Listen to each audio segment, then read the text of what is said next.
and shaking hands, man. I'm out here doing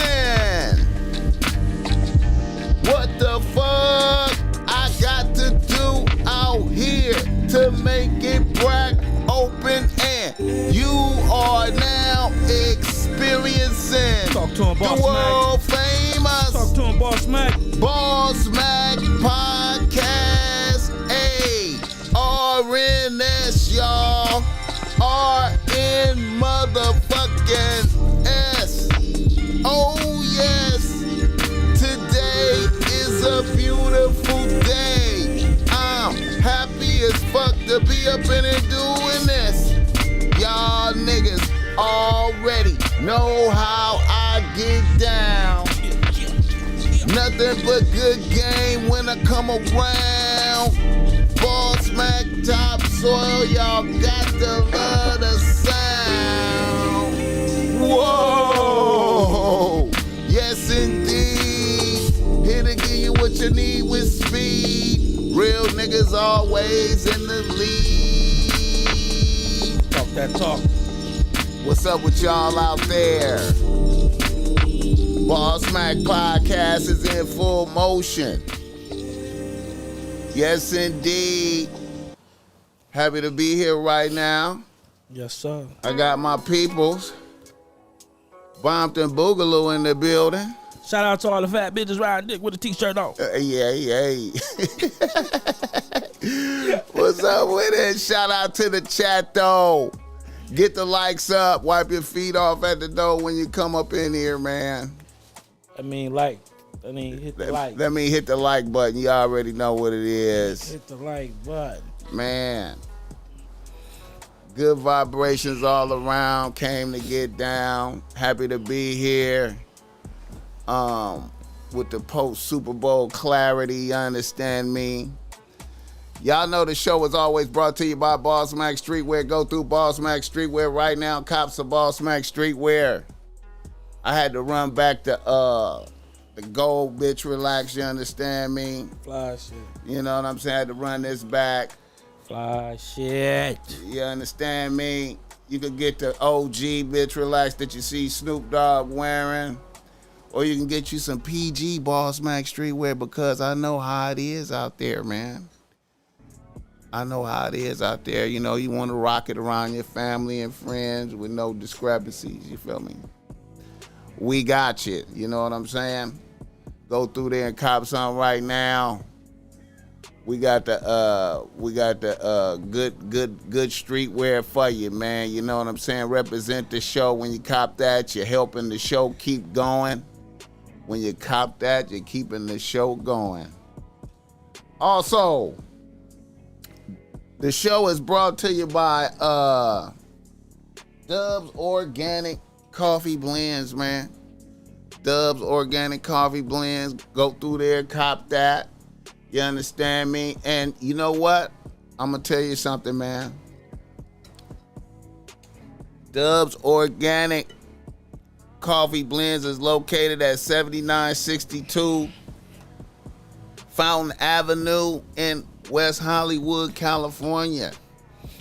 Pull up there, cop you a beverage. Listen, and the BossMack Topsoil got a special for you. Yeah, we do. I got a special for you. Look, if you go to Dubs Organic Coffee Blends and you buy you a beverage and you take a picture in there and you send it and you send it to the BossMack, you post that and you tag me, I'm gonna send you a free shirt from BossMack Streetwear. Ooh. I'm gonna bless you, man. We want to see our people up in there showing love to the situation. Can't beat that. We gonna bless you, man. Good, Mom. We got you. We watching out for you. You feel me? Yeah. Yes, ma'am. I'm sorry that I cussed when you was in there, man. Yeah, me too. I tried to say it low and fast. Me too. I tried to say it fast. Like, I don't want to be that nigga. I heard that. I appreciate that. I appreciate that, Boogaloo. I appreciate that. Not too. Hey, but if you go to Y'all go up to y'all pull up the Dubs Organic Coffee Blends. Take a picture of yourself copping you some espresso or any type of drink, whatever. Take a picture and let the BossMack know you stopped in there. I'm gonna shoot you a free shirt. Raising the bar. Hey man, I want y'all to go fuck with Dubs Organic Coffee Blends. We're gonna be doing some live shit in there. Yeah, man, big things. It's gonna be up, man. I need things. y'all to tap in.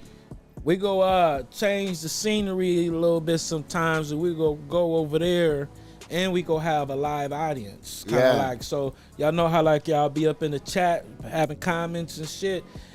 You can be in the live audience talking, and it's like one big conversation. We go try some dope shit, and we want y'all to be a part of it. And we gonna be in Hollywood with that shit though. Yeah. You feel me? We gonna be in Hollywood. We gonna be in Hollywood with that shit though. What that nigga Kenny Blanco talking about. Gotta put a little something in the collection plate. Big shout outs to you, Kenny Blanco. Good looking, my G. I appreciate that, man. I appreciate that. All right, look here. Also, the show is brought to you by BossMack Top Soil, giving you some game. Yes, sir. If you need some game because you're struggling with your bitch out there, holla at the BossMack Top Soil. I got the reasonable rates that's great. Low rates. Hey, man, you know it's recessionary times out there. A lot of niggas under pressure by they bitch. I'm trying to tell you, I got the right words for you, man, to help you get through that. I promise you, man, I love giving out good game. It's not cookie cutter game. It's excellent game just for you. When you win, I win. Holla at me, man. I'm going to bless you, man. I'm trying to tell you. All right. Shout out to that nigga, NHB TV. I see you going up in the chat. I see somebody said checking out the show NHB recommended. Hey. So, hey, shout out to you, NHB. He got his own show, type of show, TV show. NHB TV, I don't know. I'm gonna have to look into that and make sure and see what's up with that. Yeah, put it in the chat how we can check your show out, NHB TV, so we can fuck with that. And shout out to that nigga Bori. Where you been at, Bori? Last show we had some shit going on and you wasn't in the chat, nigga. But it was some hater shit, so it's all good for the haters. Where you been at, Bori? We miss you, nigga. Oh, damn, he could have came today. Bori got to come on the episode. He waiting. He trying to come on the episode. Okay, yeah, man. We gonna have to get him up in here, we man. gotta get Bori up in this motherfucker, man. Yeah. That's my dog. We gotta get him up in this motherfucker. Shout out to the chat. Let us know where you tapping in from. I see North Carolina in there. That's where my brother at. Yeah. My little brother stay in Raleigh dorm. Okay. Yeah, man. When I was Connecticut up here. Joe Blast, I see you, my guy. Connecticut in the building. My nigga Joe Blast. Yeah, when I was in when I was like 5 years old, my mama got married, right? Uh-huh. And we moved out to North Carolina for like a year or so, right? Mm-hmm. And nigga, I was out there in the country, fool. No shit? Yeah, nigga, the country, like the trailer park. Oh shit. Damn. Party foul. But yeah, I was in the country. See, out there, you know how like we frown upon like trailer park shit out here. Yeah. Out there, it's like kind of like normal shit, like trailers and shit. They like cool little houses, really, like out there. Right. You know what I mean? It was in the woods and shit, nigga. And every day after school, nigga, we used to have to run from dogs and shit. But you know what? As a little nigga, I appreciated that shit. That though. built up a nigga speed. You know, my mom and them, they would have an older dude look out for me. You know, cause it's a trailer park, it's big, so he would walk me to mines where mines was at and shit. Right. And one day he told my mom, like, man, this little nigga is fast. He be leaving me. You feel what I'm saying? So yeah, I went to school out there for a little while. I got a little brother that's out there in North Carolina. Okay. Man, in Raleigh dorm, something like that. So shout out to my little brother Rodney out there. Shout out to North Carolina. I didn't know that about you, Boogaloo. Yeah, man, I was out there for a little while. Moms got married and we moved out there. Learn a little something new every time I talk to you, every man. time. Yeah. Ask me how my day was. How was your day, my nigga? I had a good day. So I had a good and a bad day. Okay. So You know, we have sometimes, you know, what we did earlier today, we went to the coffee shop and had a drink up there and chopped it up. Shout out to Dub Shout Organic. out to my nigga Dub We Organic. was in Hollywood today. Yeah. If y'all go to BossMack page, he got it on his story. Yeah. He got that video and shit on his story. So okay, there we go. I can hear myself better now. Okay. So yeah, you know, when we have our talks and shit in the car, you know, when I was in my shit, you see, I didn't turn on no music or nothing. I be enjoying our talks. We talking about some shit. Right. You know what I mean? So that's a good part of the day. But then when I got back here and I had to, you had to get ready for the show tonight. So I went over, hollered at my daughter for a little while, and you know, my daughter's a fucking simp, man. So tomorrow is Valentine's Day. Tomorrow is Valentine's Day, and she done made a fucking basket, and it got like chips and candy. Then I got a shirt with her and some little nigga, man. She done pledged allegiance to a nigga. Man, bro. Don't let it get you down. Shit. Don't let it get you down, man. I'm putting extras on her. She you know, she got a little basket or whatever, but I guess the nigga went big. The little nigga went big. His big brothers and, you know, people's chipped in because they like my daughter. Or whatever, they chipped in. So she felt like she had to do something. I feel that. Yeah, I was just over there teasing her and shit. Shout out to her coming back with something, Because a lot of times niggas be suckers, man, going big and the female don't get a nigga nothing. Nigga just be like, yeah, I wanted to congratulate her, but I didn't congratulate her because it's still my daughter. And, you know, I had to just fuck with her and just clown her the whole time. But you know, I wouldn't really. You gotta be transparent with these kids that's growing up in this generation that they in right now, man. Right. If they can't talk to you, then it's gonna be a lost cause. So facts. I open the door to where she can talk to me and tell me shit, and you know, I give her so much motherfucking game. Facts. And her mind is up there, so she, you know, I trust her and her decisions up in life and shit. So you know what I mean? I can shut down the whole shit and then she sneak and do it.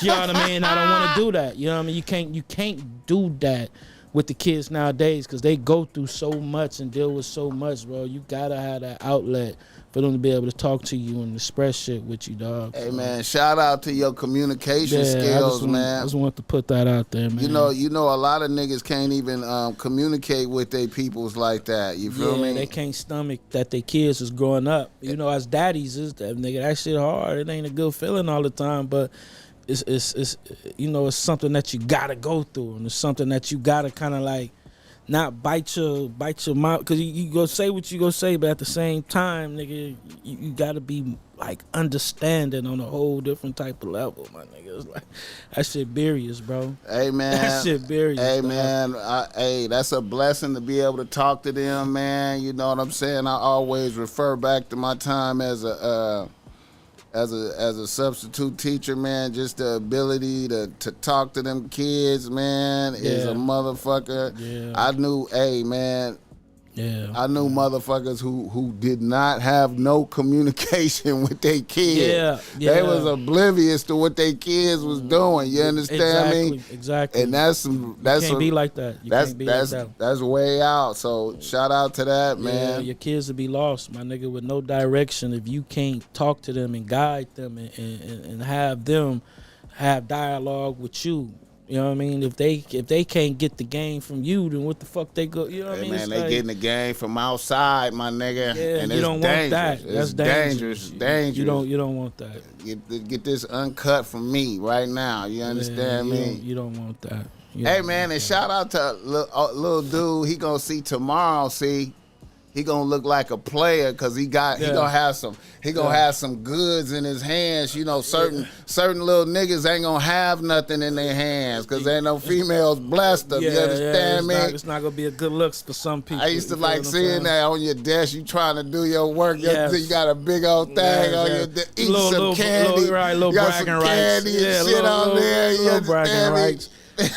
Shout out to that, man. Yeah, I was big popping around that age, man. Oh man, big popping, dog. Hey big man, popping. that was a big deal, man. I used to appreciate that, man. Show that you loved out there, man.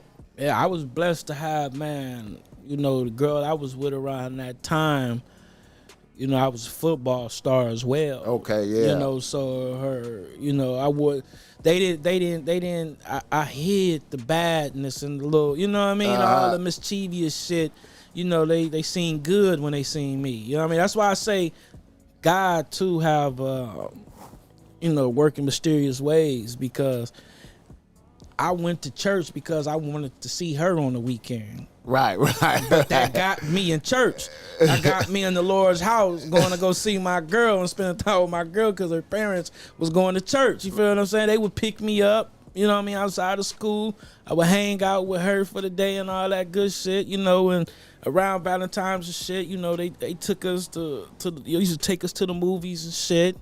You know what I mean? They really fucked with a nigga, man. So, I appreciate that, though, man. Yeah. I appreciate that, man. That's what's up, man. Shout out to the process, man. You know what I'm saying? Yeah, man. To be able to do that at the young age, that was a good start for, dating and treating women and doing things with women and all that shit. So, yeah, man, women love me. Women love being with me. I've been doing this shit a long time. Not to toot my horn or nothing like that. I'm 34 now. You know what I mean? So I've been doing this shit a long time and been through a lot with this shit. That's why we able to be up here giving out the game and shit that we giving out here. I'm gonna keep it 100 with you, man. You know what I'm saying? As an old nigga watching you grow up, man, I bet you can't no host say this right here, but I remember seeing you, man.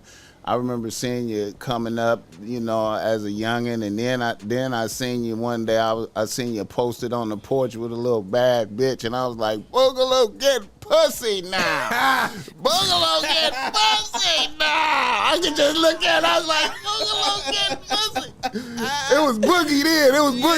Yeah, Boogie get pussy then right man. there. I seen it. I used to bring them to the apartments too, and then I had to sometimes I go to the candy house in the back just to show them off the G weed. You know what I'm saying? Cause the big homie seeing a nigga with a little bad, little pretty one. You know what I mean?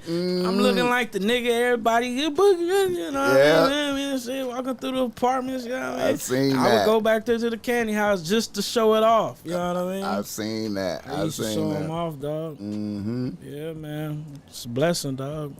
Getting pussy at a young age is a blessing, dog. Yeah, man. So you get work out all the kinks and don't do no sucker shit when you're an adult, man. Because niggas be out here doing sucker shit.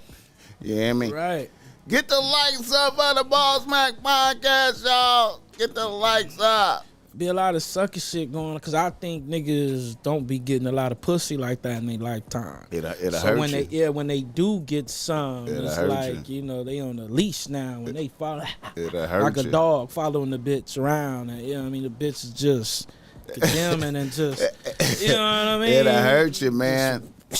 Nigga whip. It would hurt you, man. I'm glad I was blessed to have bad bitches choose and get me right up on my feet early. You know what I'm saying? Hello. And then from that right there, I was able to see that, hey, man, wait a minute, man. I can't be out here ODing on pussy and shit. Right. I need to focus on reality. No, real shit. I need to focus on reality. Real shit. You hear me? Real I shit. was able to receive that game. Hey, shout out to Larry J right there, man.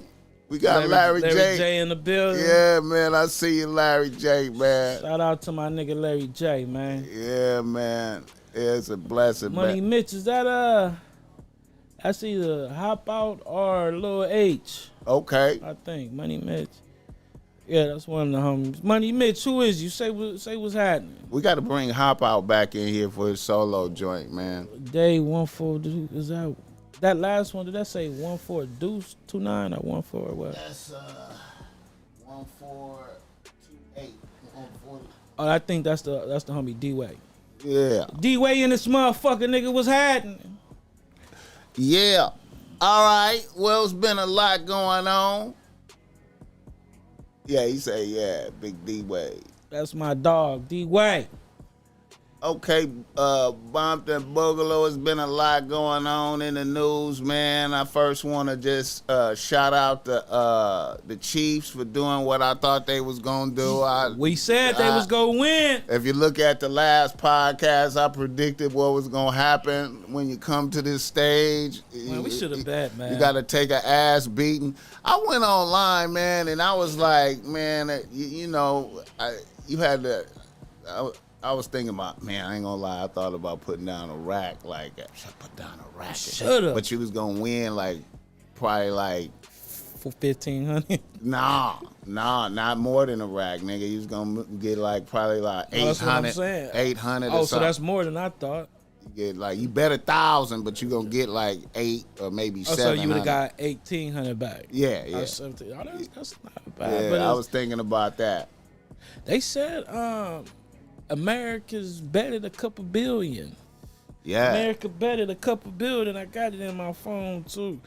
So over the weekend, the number, oh, here it go right here. It said America spent over $16 billion on gambling on the Super Bowl. God damn. Did I say niggas in the news? Niggas in the news. Nah, we was still chopping it. Nah, we didn't say it. Niggas in the news, man. Go backwards. Yeah. Next on to say it so we can say it. Go ahead. Okay. Niggas in the news. Niggas need to stay out the news. Niggas need to stay out the news, man. But they can't. Not even if they try, Boogaloo. Yeah, man. Drake put $2 million on that shit. Drake hit a lick. Who though? On the Chiefs, my nigga. Yeah? Yeah, my nigga. I done seen that nigga win like 17 million before. That nigga hit a that lick, nigga really though. be fucking gambling, homie. That was a good bet. That was a good bet. So he probably got what, like probably like 3.8 back. Yeah, man. 3.6 sound back. Nah. He got less than 2 million, man, because I told you, man, that yeah, so if you bet 2 instead of getting 4, you'll get like 3.6. Right. You're right. I fucked up, man. He probably got like 3.6, 3.7 back. I fucked up. I set up my account online and everything and got ready to do it and didn't do that shit. Damn, I wanted it the mattress nigga bet. The mattress nigga, the old man, he be betting on a lot of shit. Oh, yeah, that's right. He just lost a lot of money on Dallas. Yeah, he lost a lot of money on that one. I saw that. He lost a lot of money on that one. Yeah, man. That nigga be betting, he be winning. Did you see the interview with Drake and his son? Nah, I didn't see that shit. That was kind of funny. His son smart? Nah, you know, he regular. He too young. You know, the dude asked him like, do you know how to read? And he like, nah, not yet. I can't. He talk very proper. Right. The dude was just clowning. He like, what do you think? If your dad was around more, we would have taught you how to read. Oh my God! Taught you Damn, that nigga did a little slider in there. He did. That's fucked up. I know Drake wanted to slap the shit out of him. Yeah, the kid did like this, looking at his daddy, Drake looking at wanted Drake. to slap the shit out of him. Yeah, but he loved Drake though. He always talking about how good of a daddy Drake is, and you know he love him and all that shit, man. My mom was just talking about that today, though, how important it is to have a daddy in your life, man. Can you imagine? Very important. My mom was telling my daughter how lucky she was to have her mother, her daddy, and then 2 grannies. The mama on her my baby mama's side, then my mama. Yeah. Blessing to have that, and then my little sister. You know what I mean? Then she got my baby mama's sister. Yeah. You feel what I'm saying? She got a good support team, and I just, you know, I don't want to put the business out there, but you know, I may be dating a girl, or you have dated girls that, you know, the fathers is just not there like they supposed to be, and you know them, you know, kids is kids. You know, sometimes they don't want to, you know, show the emotion, but you can tell it affects them. You can tell if you know, when they call the father and they're expecting the father to come or some shit like that. Right. And then the father don't show up. Right. Or if, you know, what I've never seen was, you know, the father may come to pick up one child. Right, you know what I mean, and not pick up. You know what I mean, the others. Or if the father pulling up, why all the kids ain't going outside? Yeah, like you should be happy when you're. And it's not. It's a disconnect. Yeah, what I've seen with girls that you know that I fuck with. You feel what I'm saying? With heart fucked with, and you know that shit is sad, dog. That shit fucked up, man. Hey, man, that shit fucked up, homie.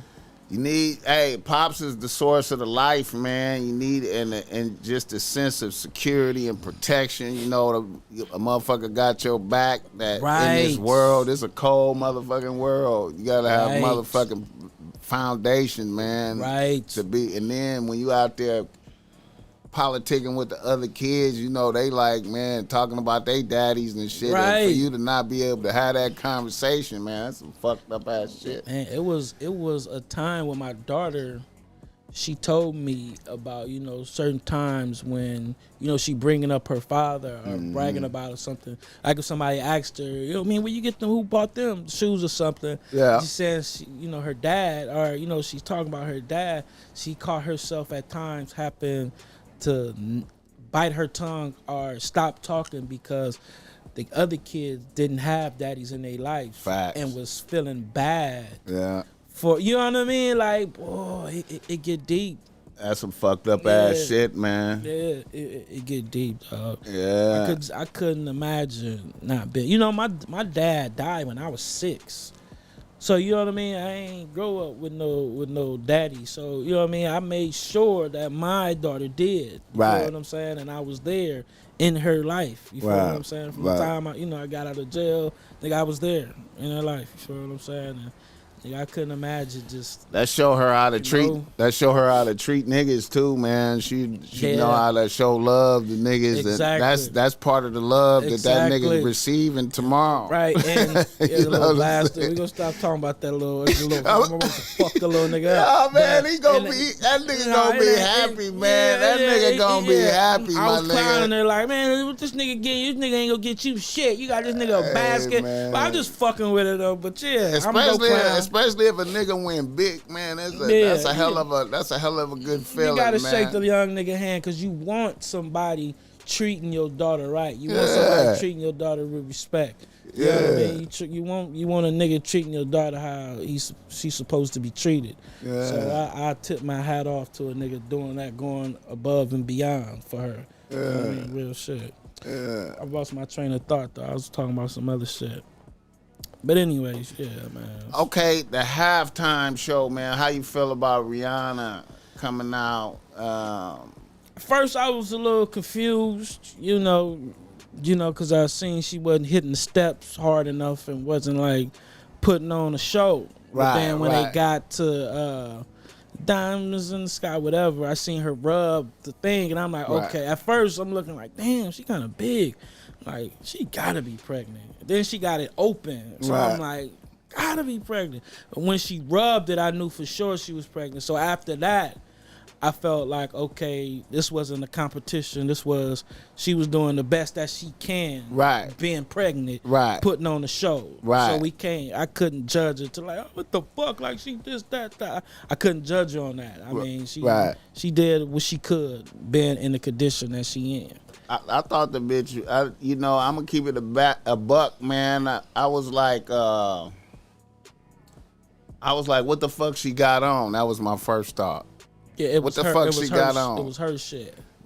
The all red, though, the whole suit. I wasn't seeing no ass and titties or nothing like that, right? So then I was like, she's still fat. That was my first thought. Right, because I was confused about that. She's still fat? Yeah. Damn. Yeah. Then I was like, wait a minute. This bitch pregnant. Like a motherfucker. This bitch pregnant out here again. She running it back. No wonder they call that nigga ASAP. And I was like, yo, shit, ASAP Rocky shot up the club. He shot up the club with a quickness. And then I posted that. I posted that first, and then I took it down because then I was like, wait a minute, what if she just You know what I'm saying? Yeah. I posted that shit during the Super Bowl, nigga. What you post? This bitch pregnant. Shout out to ASAP Rocky on the podcast page. Moving expeditiously. Yeah, but then I was like, wait a minute, man. Maybe she just didn't give a fuck and didn't lose no weight. And then I just waited to see then I seen everybody talking about it like, she pregnant, whatever, you know what I'm saying? But shout out to that, though. Man, it was another study that came in, too. So, look, I screenshotted this shit, too.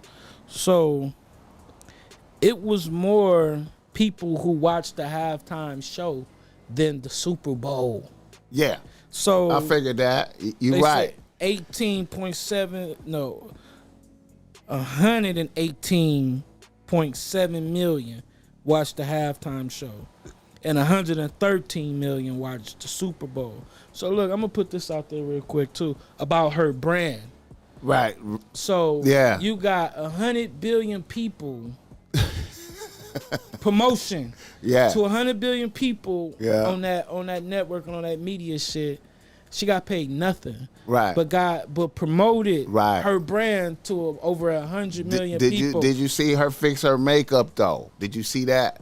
Did you see her fix her makeup, nigga? She fixed her makeup. Hold on, nigga. During the shit when she put the little. Yeah, okay, nigga. Yeah. I seen nigga. that too, and that was another. That was that makeup play too as that well. That was the 50 play, you right? You feel what I'm saying? That was the 50 shit. That was the play on that. Bitch. So motherfuckers, Rihanna got paid zero for that. Hey. So let that sink in next time when y'all think y'all too big to do something for free to promote your brand. Like she got paid $0, but 100 million viewers worth of promotion for her brand and that Fenty shit, nigga. Hey, man. I get a bitch props. Play, homie. I get a bitch props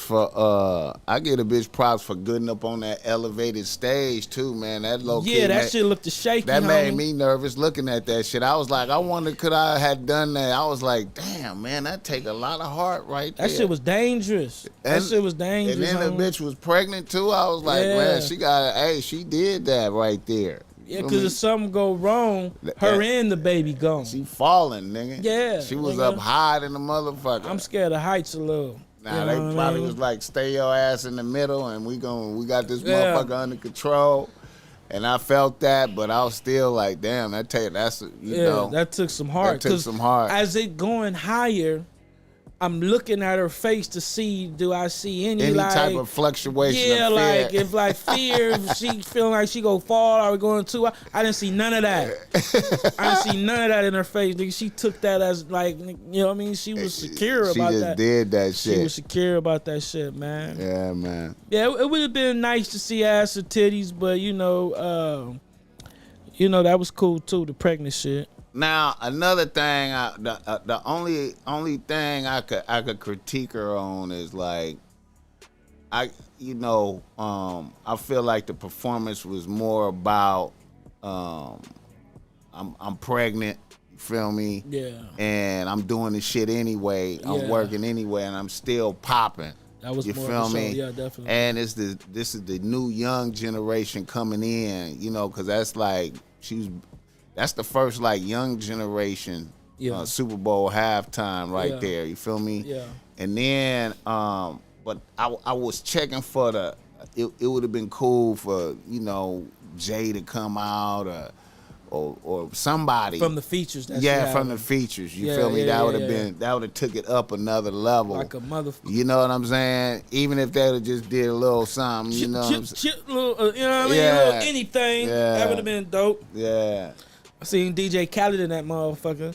I know that was dope for a beat you made and produced. Yeah. To be playing, on the Super Bowl and shit, man. Shout out to that nigga DJ Khaled. Yeah, man. Came a long ways from that movie Shot Us. If y'all a Shot Us fan, y'all know what I'm talking about. He had a little scene in that where he was just regular degular. Now he that nigga. I didn't even know that. I gotta check that out. I'm gonna look that up on YouTube. Yeah, he got like a small little scene. You know what I mean?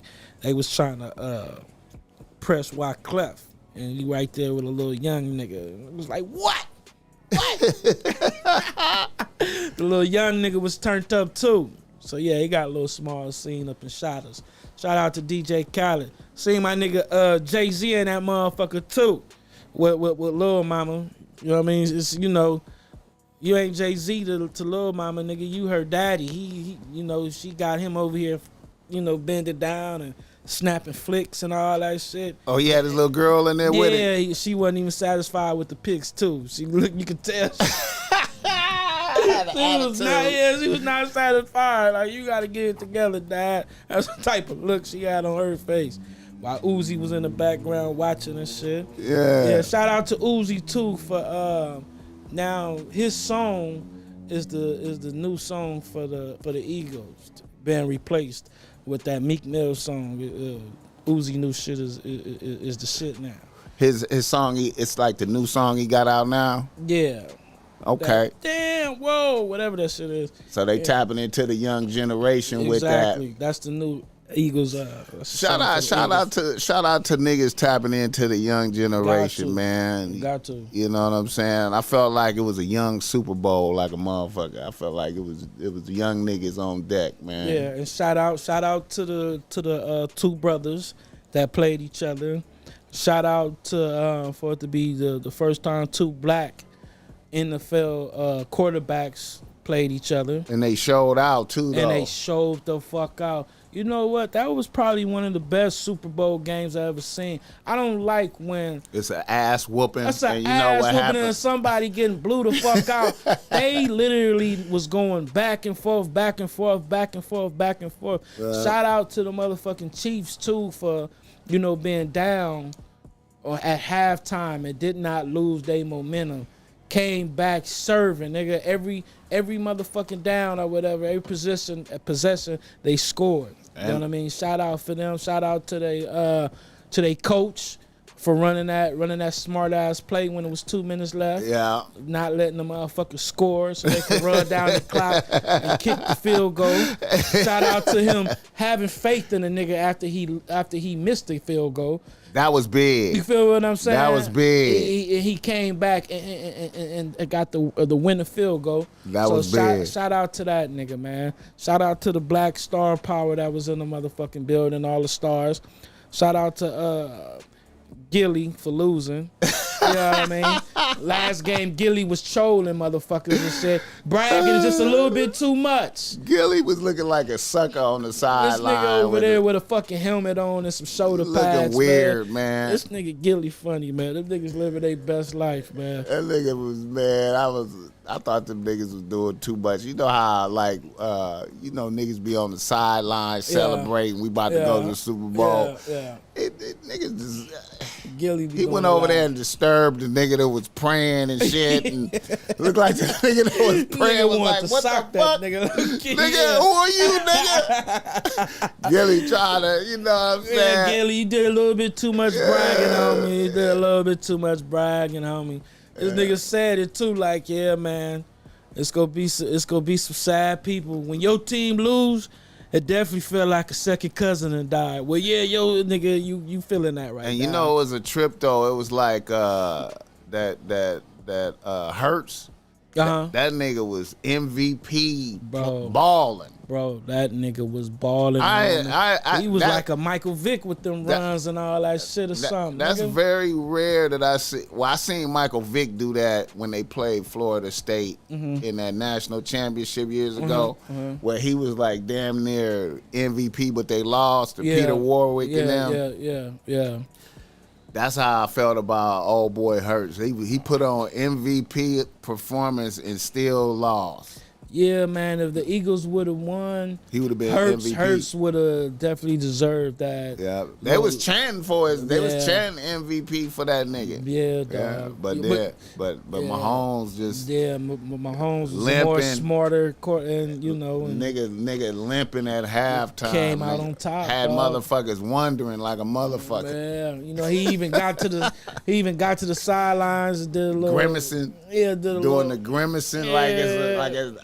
I don't know if he's putting extras on it, but it don't matter. But it don't matter. It was a good extras. Mahomes, man, dog, that nigga showed up to play, homie. Both teams showed up to play. We can't, You know what I mean? I don't think motherfuckers, the Eagles fans should be all that sad, man. Them niggas was in a dog fight, homie. It was a good game. Them niggas played a good game, man. Hurts played a good game. The motherfucking NFL was just savage, man. You see when the dude from Dallas got the award, man, and was that during the Super Bowl?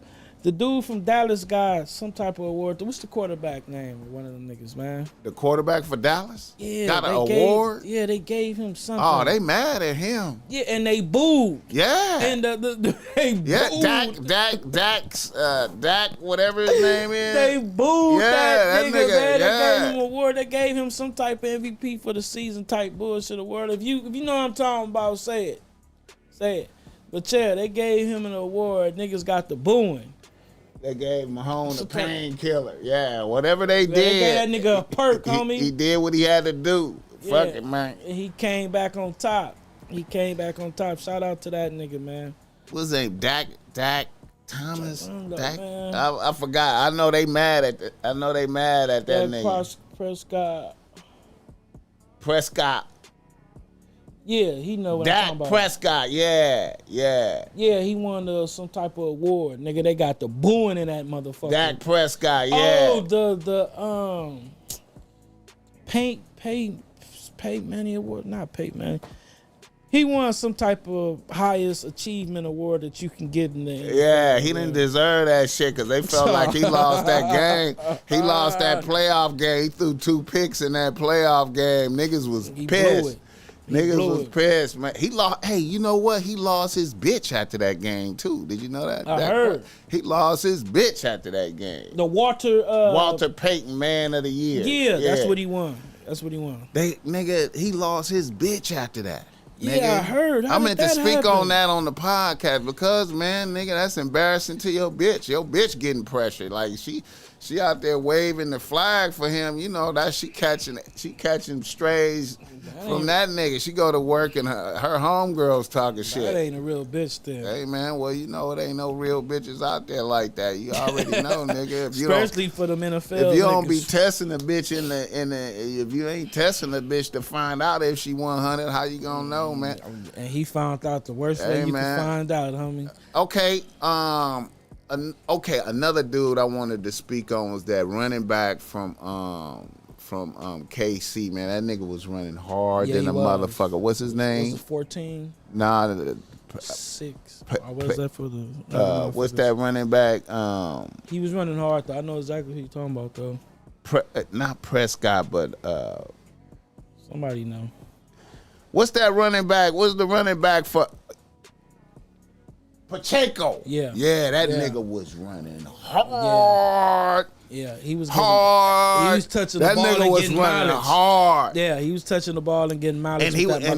And the way he was when he was getting up after it was like, nigga, I'm so ready to do that shit again. Yeah, he smacked y'all somebody niggas too, ain't. I don't give a fuck about y'all. Like they D line, they was talking shit about they. It was like, nigga, I don't give a fuck, nigga. I'm coming back, nigga. I'm running the same hardness, nigga. And he ran somebody over too. Man, that nigga was running hard. Give it up to that nigga. To the whole motherfucking game, man. I was like, man, shout out to that nigga. Shout out to that I was like, this nigga right here is not fucking around. Yeah, There's no fear, nigga.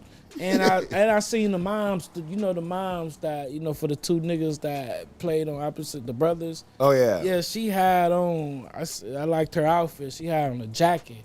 Half of the jacket was still, Chiefs, and the other half was Eagles. Was she sitting next to Roger Goodell up there? I don't know, but when I seen her, she was standing up, and it looked like she was kind of like. Was her son like a tight end or something type of shit like that? Yeah, the one was the tight end, and the other one was I think number 62 or something like that for the Eagles. Both of them were skilled players. That nigga was not fucking around. That tight end. Yeah, the tight end. That's her mom. He was not fucking around. Yeah, she even had some Air Forces with both of their teams on it. He wasn't fucking around. I liked his heart. He came out swinging. I liked his heart. He came the fuck out swinging. Them niggas look like, man. One thing I liked about them, man, is they went down first. They got scored on first, right? Who? The Chiefs. The Chiefs got scored on first. Yeah. them niggas was like, nigga, I don't give a fuck. They drove it right back. Chief's confidence was extreme confidence. I was like, man, I don't know. I was like, Mahomes confident. These niggas confidence was at a high level, nigga. I don't give a fuck about y'all, man. Yeah, I appreciate that too. Like, it wasn't nothing they can do to hurt them, basically. Yeah, I ain't like, deflated. It's like, just wait till we get the ball, nigga. Yeah, we gonna run that shit down there too, nigga. I like that shit, man. I almost thought it was about to get away from them halftime when they was down. But they came the fuck I felt out like swinging, they was gonna have to knock Mahomes unconscious for him to stop. Yeah, man. Nigga, shouts out to that nigga. I ain't even think. I was like, man, he gonna have to be unconscious. Yeah, yeah. You know and Hurst was running like a fucking running back all through that motherfucker. Oh man, I gotta give him credit too. Boy, that man. Nigga was a sideline groupie up that motherfucker. Nigga, he was reminding me. He was giving me visions of. He was giving me visions of Mike Vick though, like a motherfucker. He was giving me visions of Mike Vick. You gotta give it up to that nigga, man. Yeah. That's why I feel like, bro, it's just, you know what I mean? They both played their ass off, homie. Yeah, man. Shout out to them. Okay, now some of the in the stands, I seen a bitch just take a picture like, nigga, before the game, like, I'm here for the Riri show, period. I seen a bitch. Yeah, that's how it was more ratings. I'm here for the Riri show. Do you think that ever happened? Hey, that the halftime was watched more than the Super Bowl was watched? Riri, like I said, this was the time for the young bitches. It's usually old shit going on for halftime. Yeah. I mean, Beyonce was kind of young, but even her, like, you know, I feel like Riri performing at the halftime was like it just was like some young shit. It was like we bringing in the young people now. You feel me? Yeah. That's the same as them putting Lil Uzi song for they shit. Definitely. That's like saying we rocking with the young generation. We going with the young people now. Fuck all that old shit. Right. We ain't fucking around no more. You know what I'm saying?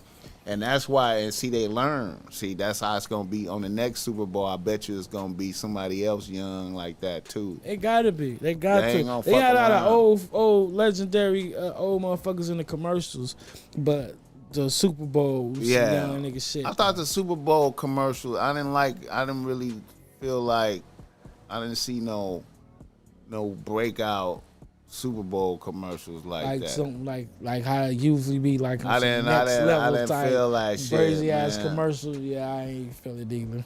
But you know what though? You seen they got that Indiana Jones movie coming through? Yeah, I seen that. Did you see what the name of that was? The Dial of Destiny? Nah, I just seen that it was. I seen it. I knew it was gonna be like some Indiana Jones type shit. Yeah. Yeah, man, I ain't gonna even go into that because I don't want them people to block us, man. You know what I'm saying? Them unmentionable people, because they got something to do with that. Shit. That movie got something to do with that. Oh, shit. Yeah. Her performance, Joe Blast, I feel you, though. Her performance wasn't real. Her performance was a C+, but I feel like I'm gonna give that bitch a C+ for her performance. Mm-hmm. I heard what's his name, Hot Sauce from the Jays, he gave her a C-. I'm gonna give the bitch a C+. You feel me? But see, yeah, Kodak was even talking shit. The thing about her performance though was about her being out there pregnant. Yeah, that's what it was about. At the end of the day. Yeah. See, that's the thing. The bitch was out there pregnant. I'm still that bitch. I'm pregnant and I'm making it happen still. Right. That's what I feel like it was about, man. You know what I'm saying? So I think she accomplished what the fuck she wanted to do. And I'm not mad about her being pregnant. You know, she's at the pinnacle in her career where she should be having a family and kids and all that stuff. You know what I mean? Her money right. She you know what I mean? She didn't reach heights with the music shit. You know what I mean? She's a very, very fucking successful businesswoman. So yeah, I mean, have a family, nigga. Hey, and then Yeah, she was lip syncing, kind of. I agree with that. Definitely. But then another thing, though, I feel like when she do some shit like that, she make it cool for bitches to get pregnant. You feel me? What? I'm telling you, man. Look, man. You know, bitches gonna be like, I'm getting pregnant. See, Bitches gonna be having bitches baby gonna be fever like, now. it's cool to have a baby daddy and get pregnant. I ain't gotta be married. Shit. I can have a baby daddy that's cool and get pregnant type of shit. Yeah, I'm trying to tell you, man. That's what I'm trying to tell you, man. And you know, it's always haters too, because somebody said, 2 babies and no rings. Yeah. And then I seen the comment, oh, y'all didn't say that when Kylie Jenner had that. Yeah. You know what I mean? Yeah. Because, you know, I don't like the hate, man. Hey, man. Let them live their motherfucking life, bro. That marriage shit ain't nothing but a piece of paper to get the government involved in your business. She gonna have bitches feeling like, get your bag and go ahead and get you And a cool settle the baby fuck daddy. down. And do your thing. Yeah. Fuck it. You ain't gotta go get no A$AP Rock paperwork. was in that motherfucker with his phone, you know, recording like he was supposed to be. With some fashion on. Yeah, with you some know, new he always fashion. on With some some new fashion type fashion shit. on. All right, some behind the scene antics was Krishan was at the Krishan Rock was at the Super Bowl. She was there, wasn't she? Yeah, wasn't she She was there with Blueface. She was there with the Rose, with Ruby Rose, right? When they on the way together or some shit. Okay, so she wasn't there with Blueface. Blueface wasn't there? I don't think so. Oh, I man, didn't so see that's why. Blueface. Okay, so she took a picture with another nigga in the nose. Let's talk about Krishan Rock takes a picture with Rick Ross. Ross. And gets a nigga And Blueface is mad. Gets in his feelings, gets jealous. Fuck is wrong with Blueface? It wasn't like no it wasn't no mischievous picture or nothing like that, bro. Krishan Rock, whether he like it or not, this bitch is a star now. He put her on. These did motherfuckers this. love her. You dog. did this shit, bro. They love this bitch. So when she You out and did about, it. people want to take pictures with her Hey, and man. shit. She wasn't hugged up with Rick Ross and none of that old type shit. They just took a picture. Hey, There was man. nothing like brazy about it. Now, how you gonna, as Blueface, how you gonna be worried about Rick Ross taking a picture with your bitch? Yeah. How you gonna be worried? Ross is fat and out of shape. Why you worried about it? Facts. Why you worried about it? Why you worried about that? You showing insecurities You showing- that you don't need to show to a bitch. You know, Okay. especially to a bitch like that, who act like she can damn near sock a nigga up a little. You know what I mean? That'll rough you up. Yeah. And she was kind of talking tough back. You know what I mean? Talking tough back, exposing Texas, exposing that you insecure. Look at your insecurity, nigga. Showing it to the other bitches, everybody watching. Facts. You know what I'm saying? Did you think like, damn, why she exposing the text messages? Because he deserved it though. He But deserved you it don't though. want your bitch like every time we into it, you exposing our text messages. But if you to ain't the got no world. control over your bitch, what's supposed to happen, man? Definitely ain't got no control. At this point in time, he have no control over her. He can't check her. She taking off on him at will. You know what I'm saying? He got to roll with it. Her stars, Taking off at her will. star is higher than his right now. No matter what, nigga, her star is higher than his, man. I'm keep trying to tell you, man, that man, all they got to do is get somebody to write her lyrics, and she gonna go, bruh. She gonna go, nigga. She gonna go. Yeah. And if she drop a hit record. Oh, it's over. She gonna be the breadwinner in the If relationship. she drop a hit record, nigga, She gonna and become then the and breadwinner. then like if he acting like that with Ross is technically like an old nigga. Uncle. Like so, if what if one of these bracket niggas Take a pic and all that. what if Drake? What if He Lil already done followed Durk? her. What if Lil Durk? Oh, What if let's Drake? stop on Drake. You remember he Hey followed man, her. what if a gangster though? Yeah. What if Lil Durk though? Yeah. A nigga who If Ross take a picture, you know he gonna be mad at Dirk. If Dirk, what he gonna do right there? Yeah. And Dirk say, "Oh, nigga, fuck you," type shit. Like, nigga, quit acting like a bitch. And say just one statement. It's gonna make him look bad. Drake get at you like, man, the fuck nigga, up. if Stop Drake, acting like a hoe. Now, see, Drake, man, listen, man. Drake do a song with her. She's out of here. She's out of here. Hold on, but did you, nigga? She picked up Glorilla and spent her around. Hey, man. Look, so they supposed to be taking a picture, right? Yeah.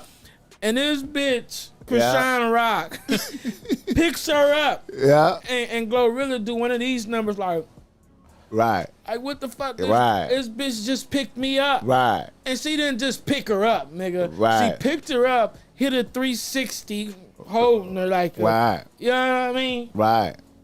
Right. 360 the bitch. Right. And then put her down. Right. And Glorilla look at like, bitch, what the fuck? But they laughing. Even the fucking security guard was laughing in the background. Yeah. Like, man, this bitch is crazy. Hey, you know, man. she been in the motherfucking She been in the gym. Yeah.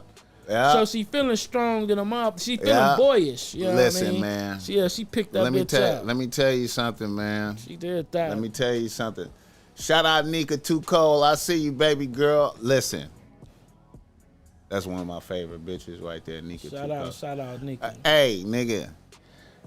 Her picking her up like that, you know what that was. That's like Big Glow meet Big Rock. Nigga. Meet Big Rock, nigga, that was her feeling her out, nigga. Yeah. Let me touch you. Let me shut like if we shoot the fade right now, Man, you know what's gonna happen. Bitches is boo on Krishan Rock. I'm Bitch is boo on her. Nigga. I'll beat your ass if we gotta go. You understand me? Bitches is boo. But on I like you though. Right. But I like you though. Smooth. I like you though. But bitch, you don't weigh nothing. If it go up, I'll fuck you up. Straight up. But I like you though. So you cool right now. Right now you cool. Until you get out of line. Until something happen. You remember when I picked you up. I mean, you remember when bitch, you don't weigh nothing. I drag you. Listen. That's what that meant. Bro. Yeah. Straight like that. Bro, and she probably, and listen, I'm gonna keep it a buck. Right now, nigga, it is good business for them to do a song. Hell yeah. It's good business. I hope somebody politic that right there, man. If Wack That's was smart, he would start managing her. Shit. If he was smart, shit. Wack probably regretting that he got off to a bad foot with the bitch. If he'd have probably known. They smooth now. Well, you know. That's what it seemed like. Hey, man. I don't know, but it seemed like. Wack, yeah, that you need to see.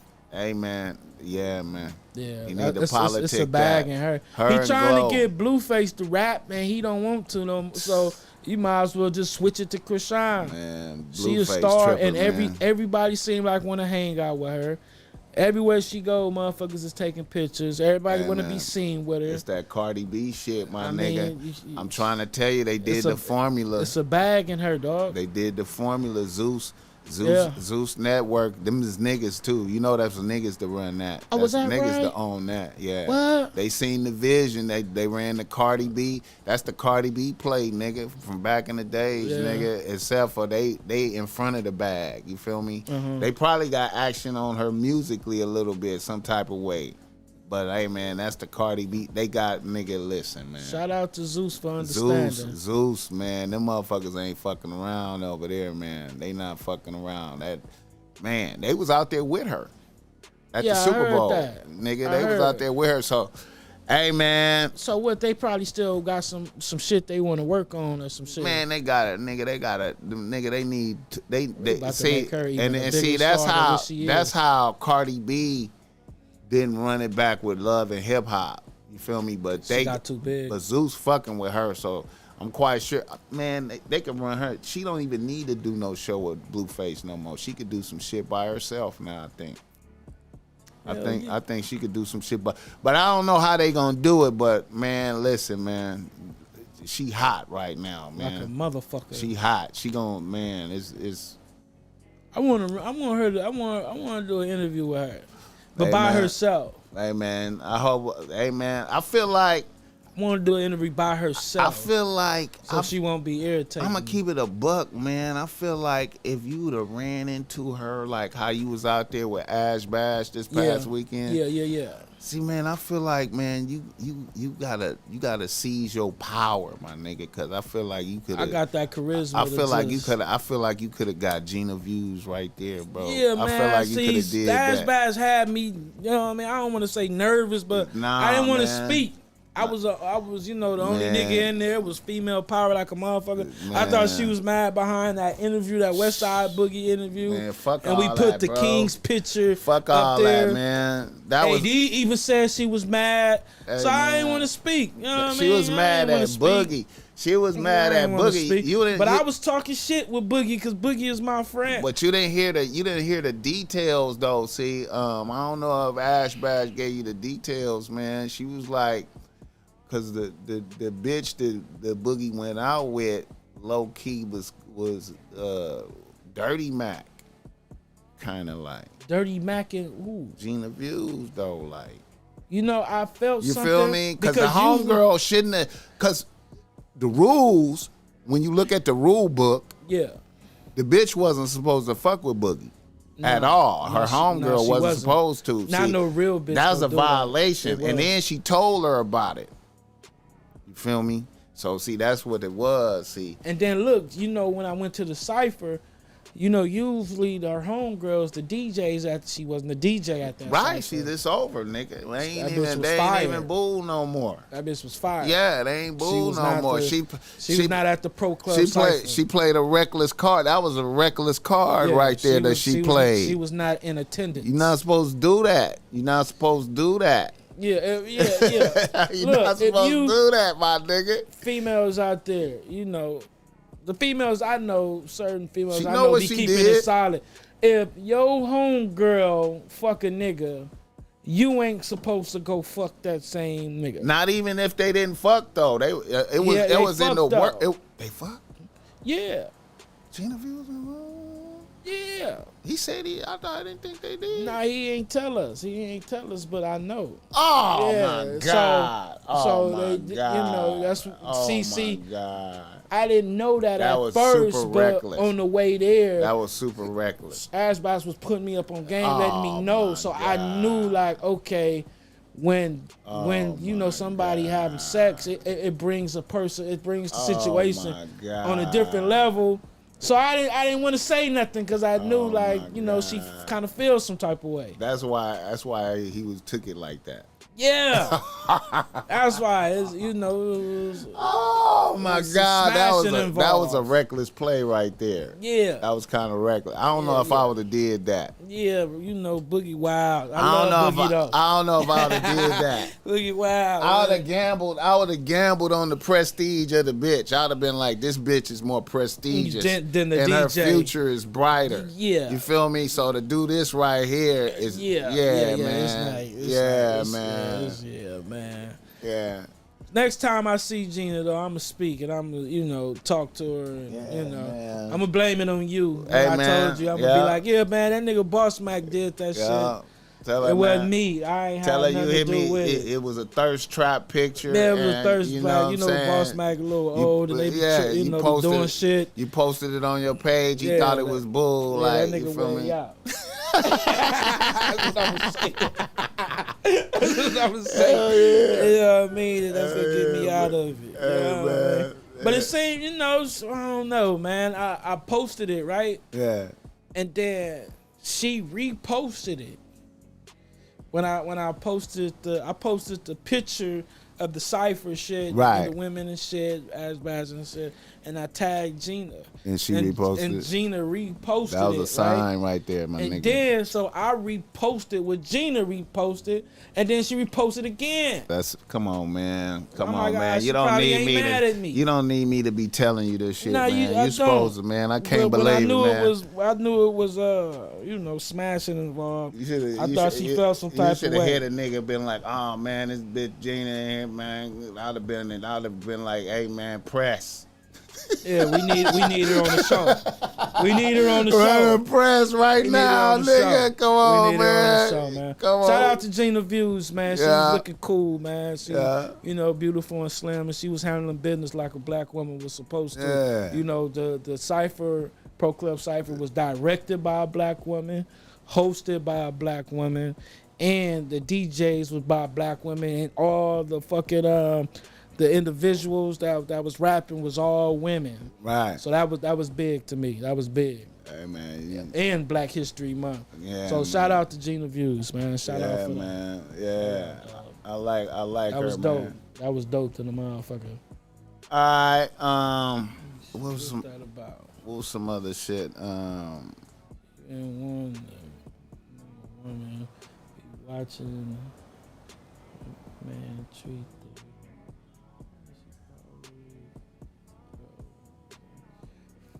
Yeah, probably so, man.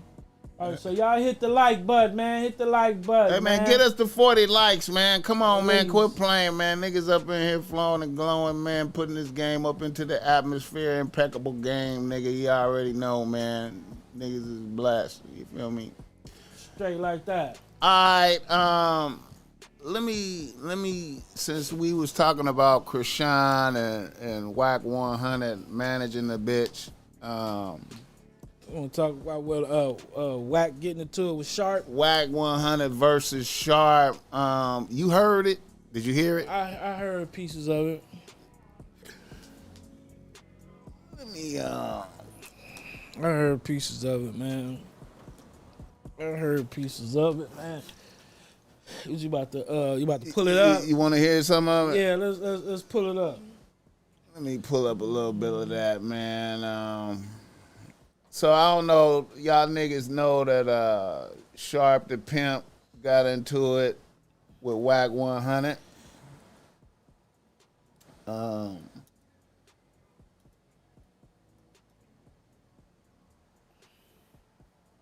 I can't say I didn't see. I kind of. Why? What was do you know the reasoning behind why did they get into it?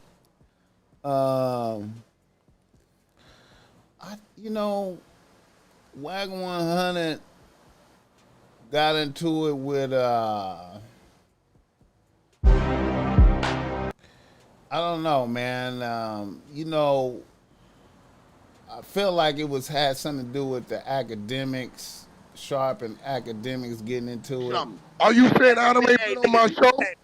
Don't come on my stage. How? The whole time. Okay, I was talking the whole time. So I guess he felt like Sharp disrespected his platform.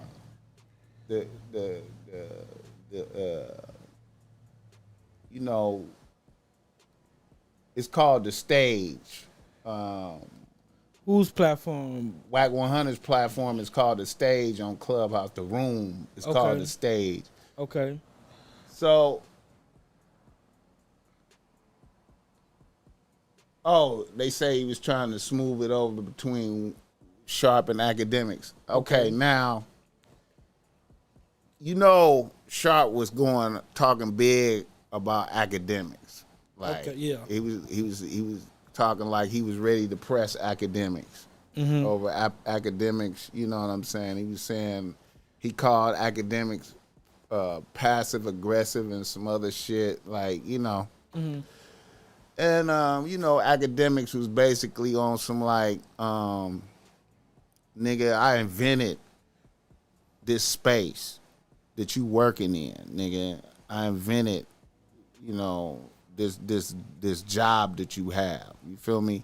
So ain't no way you on my level. You feel me? I'm the, you know what I'm saying? You know what I mean? Yeah, academic be trying to big boy niggas. And you know, I get that. I get it. You know, Little fat blood. and in a way, you know, I get that. You know, Little fat blood. he been, you know, I heard him doing that many years ago on Twitch. You know, commenting on shit. You feel me? I get it, but Sharp was talking tough, kind of like he was starting to get up to where he was like gonna be tough with it, right? He was getting tough with academics. With academics, like he, like you know. And then it's internet gangster shit going on, so academics didn't turn it down, basically. Well, academics stood strong right there. Academics, you know, he stood on his square, like as far as like nigga. He was disrespecting Sharp back. Like, he was like, nigga, when I had my 2 jobs, I was making more money than you, nigga, as your pimping career, nigga. How much was you really getting it like that as a pimp? For real. As a job, nigga, when I had my square jobs, I was getting more money than you, nigga. You know what I'm saying? Sharp is a real pimp. Right. You know what I mean? I don't know about no gangster shit, right? But Sharp is a real pimp. I didn't watch certain little documentaries and shit. Right. Sharp done won Pimp Awards. Sharp is the pimping. Sharp is the pimping. I can't take that away from Sharp. Pimping. But academics was on the level of like, okay, so what though? I mean, if we talking bag for bag. Yeah. As a square nigga doing 2 jobs, I was making more than you, nigga. You know what I'm saying? And I started this that you're doing right now, having success in. I developed that lane. I'm the flagship. Basically. I'm the pioneer of that lane, nigga. So don't even, you know, when I'm talking shit to Adam, don't get involved. I'm talking to Adam. Right. You know what I'm saying? Right. You know what I'm saying? Yeah, I'm you know, y'all niggas can't out content me. You feel me? Mm-hmm. Y'all can't. You know, that was his position. So Wack 100 was trying to fix it, I guess. And then because I heard Sharp on Clubhouse talking to Wack 100 and he was like, and Sharp was wanting to go in on academics. He was wanting to go in.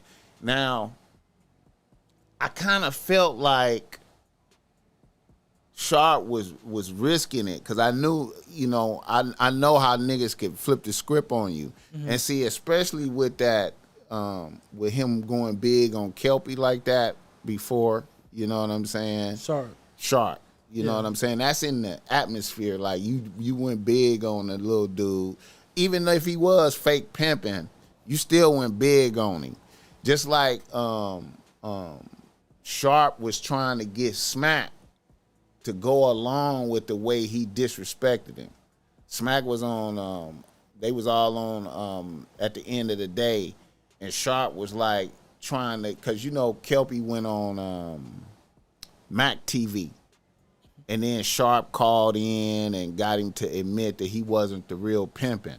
Okay, yeah, I seen that. But I felt like he did that because he probably got some cases or some shit going on right now. That just was my opinion. Like, he just was like, I'm fake. He denounced himself as a pimp. I'm not the pimping, right? And then Sharp was like trying to like dig into him a little bit right there. And then they came on at the end of the day, like the next day or something. And then Smack was there. Because Mac TV called Smack and was like, do you think Kelpie the real pimping or not?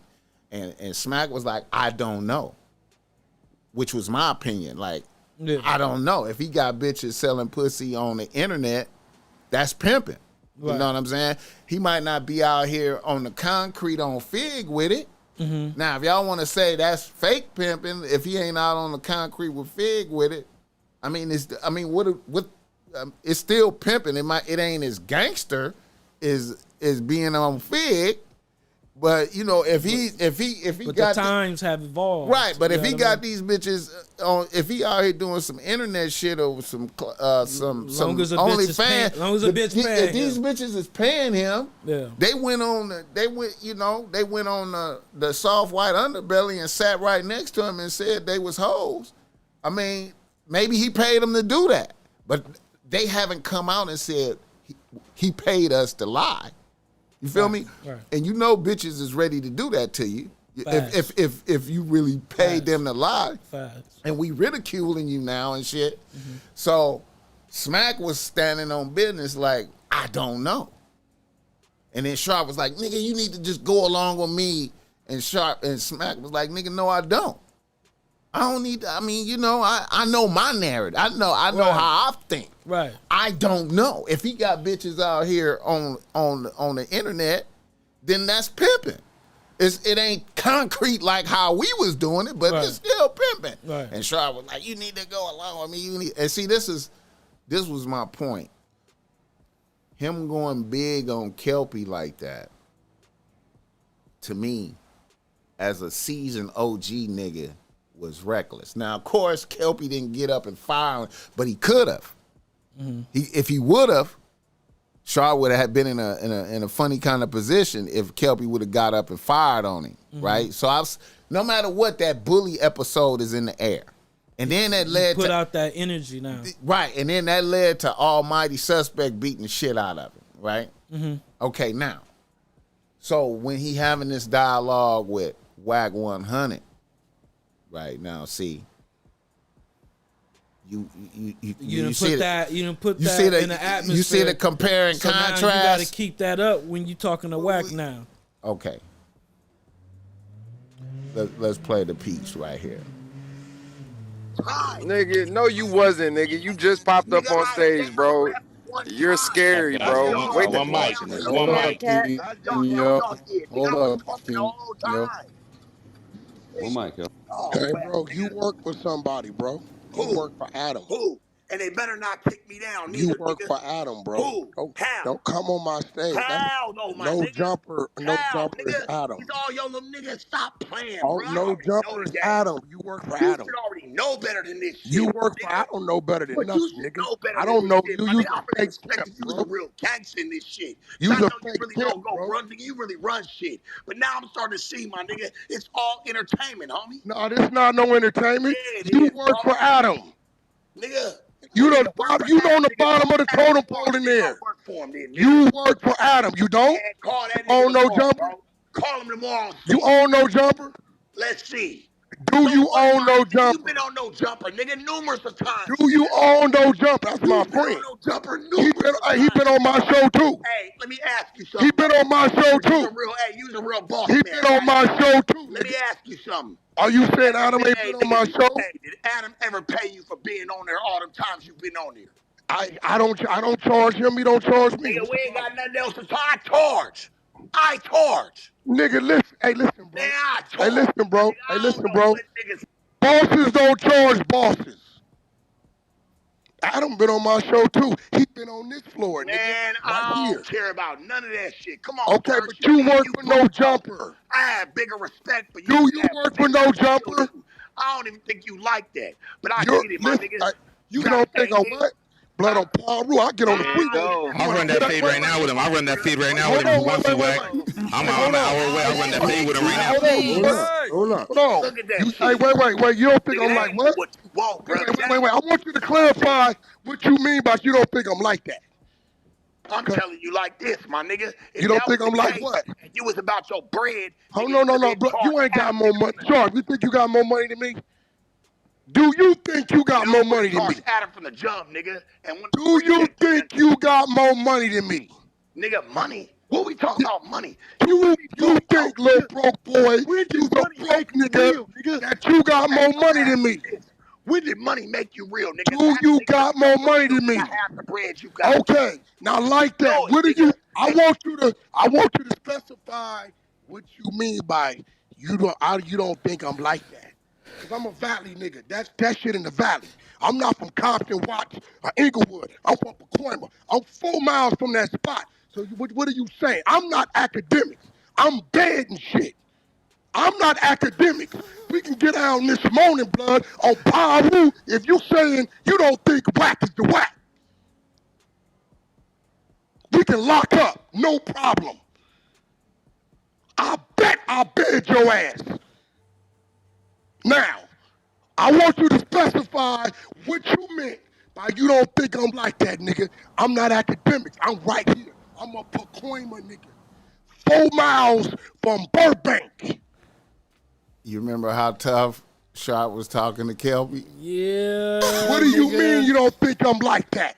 Because we can check it. Or I can have AD slap the shit out of your ass because nephew gonna move when I ask him to move. What you mean you don't think I'm like that? I didn't hear Or I that can part send of the 100 phone. niggas up there and tell Adam, as long as he there, we there. Roll him up. What you mean you don't think I'm like that? Try me, nigga. Try me. Try me. I will be your Huckleberry. Try me. We can be content. Turn the cameras on. Straight up, turn the cameras on. I get up right now, I ain't gotta brush my teeth or nothing. And on the dead homies, we can meet right at your spot and lock it up. I'm not academics. You are a long way from home. 189 miles to be exact. Nigga, you better watch your fucking mouth with me, nigga. Is Sharp on mute? Why You he over here ain't saying talking nothing? money. Sharp on mute, but he gonna come back in. Just when the money make, this what broke niggas always do. Just when the money make you, they don't come on here talking money. The only thing you can beat me at is manipulating the women. Manipulating and that's a bitch. I don't respect that anyway. Facts. From no man. I don't respect pimps. Thanks. Period. Unmute this nigga. Nigga talking about did I charge Adam? Nigga, bosses don't charge bosses. Did Cardi B charge me $500,000 to do a verse for me? No. Bosses don't charge bosses. Did Gillian Wallow charge me? No. Did I charge them? No. That's not what we do. Well, one day, little dude, you'll be a boss. Hopefully one day, and you'll see, bosses don't charge bosses. We utilize the resource. I told you what I told you. They kicked me down to the bottom earlier. Okay, so, no, They me and kicked me Adam down don't to the charge bottom each other. earlier, homie. No, me and Adam do not charge each other. I don't charge him, he don't charge me. I asked him to pull up, he Okay, pulls up. I didn't know you. He asked me to pull up, I pull up. Nigga, Matter of I fact, do none work of us here. charge each other. I do I don't work charge here. Gillian Wallow, they I don't do charge work- me. I do Okay, work. that's you. You're a little Get dude. my money. You a little dude. We don't. I do. Boss, And that's cool, my nigga. bosses You don't a little charge dude. bosses. My nigga, we're both little dudes. No, Wack's not a little dude. How tall are you, Wack? No, nigga. Wack? I tell you what. Oh, no, I tell you what. homie. Stop feel like I tell you what. How about we do this, Sharp? Since I'm a little dude. How about we put the cameras on and we become everybody's content? Where you at this morning? I'm bad shit. I'm knocking shit out. I'm 5'7", knocking. I'm bad shit. You know how I know this? Hey, listen. Try to come in there like the pimp Where like you that. at, nigga? Is you pussy or nah, nigga? Is you gonna run that thing? Hey, I got something. Hey, oh, Pop, baby, we can play that too. I stay with that. Hey, I ain't Paru. Listen, where you at? I'm gonna pull up. We gonna put on the camera, and I bet you I'll beg I you. don't give a fuck about no cameras. Where we at? Listen, I thought you was a real gangster, bruh. I will beat the fuck out your little bitch ass. And if you keep running your mouth, I'm gonna run you out that building. You keep on running your mouth, I'm gonna run you out that building, homie. You better humble yourself. Hey, that's a valley build, homie. That is a valley building. You will get your ass ran the fuck up out of there. You are from San Diego, bro. You are a long way from home. What are you saying about Dago?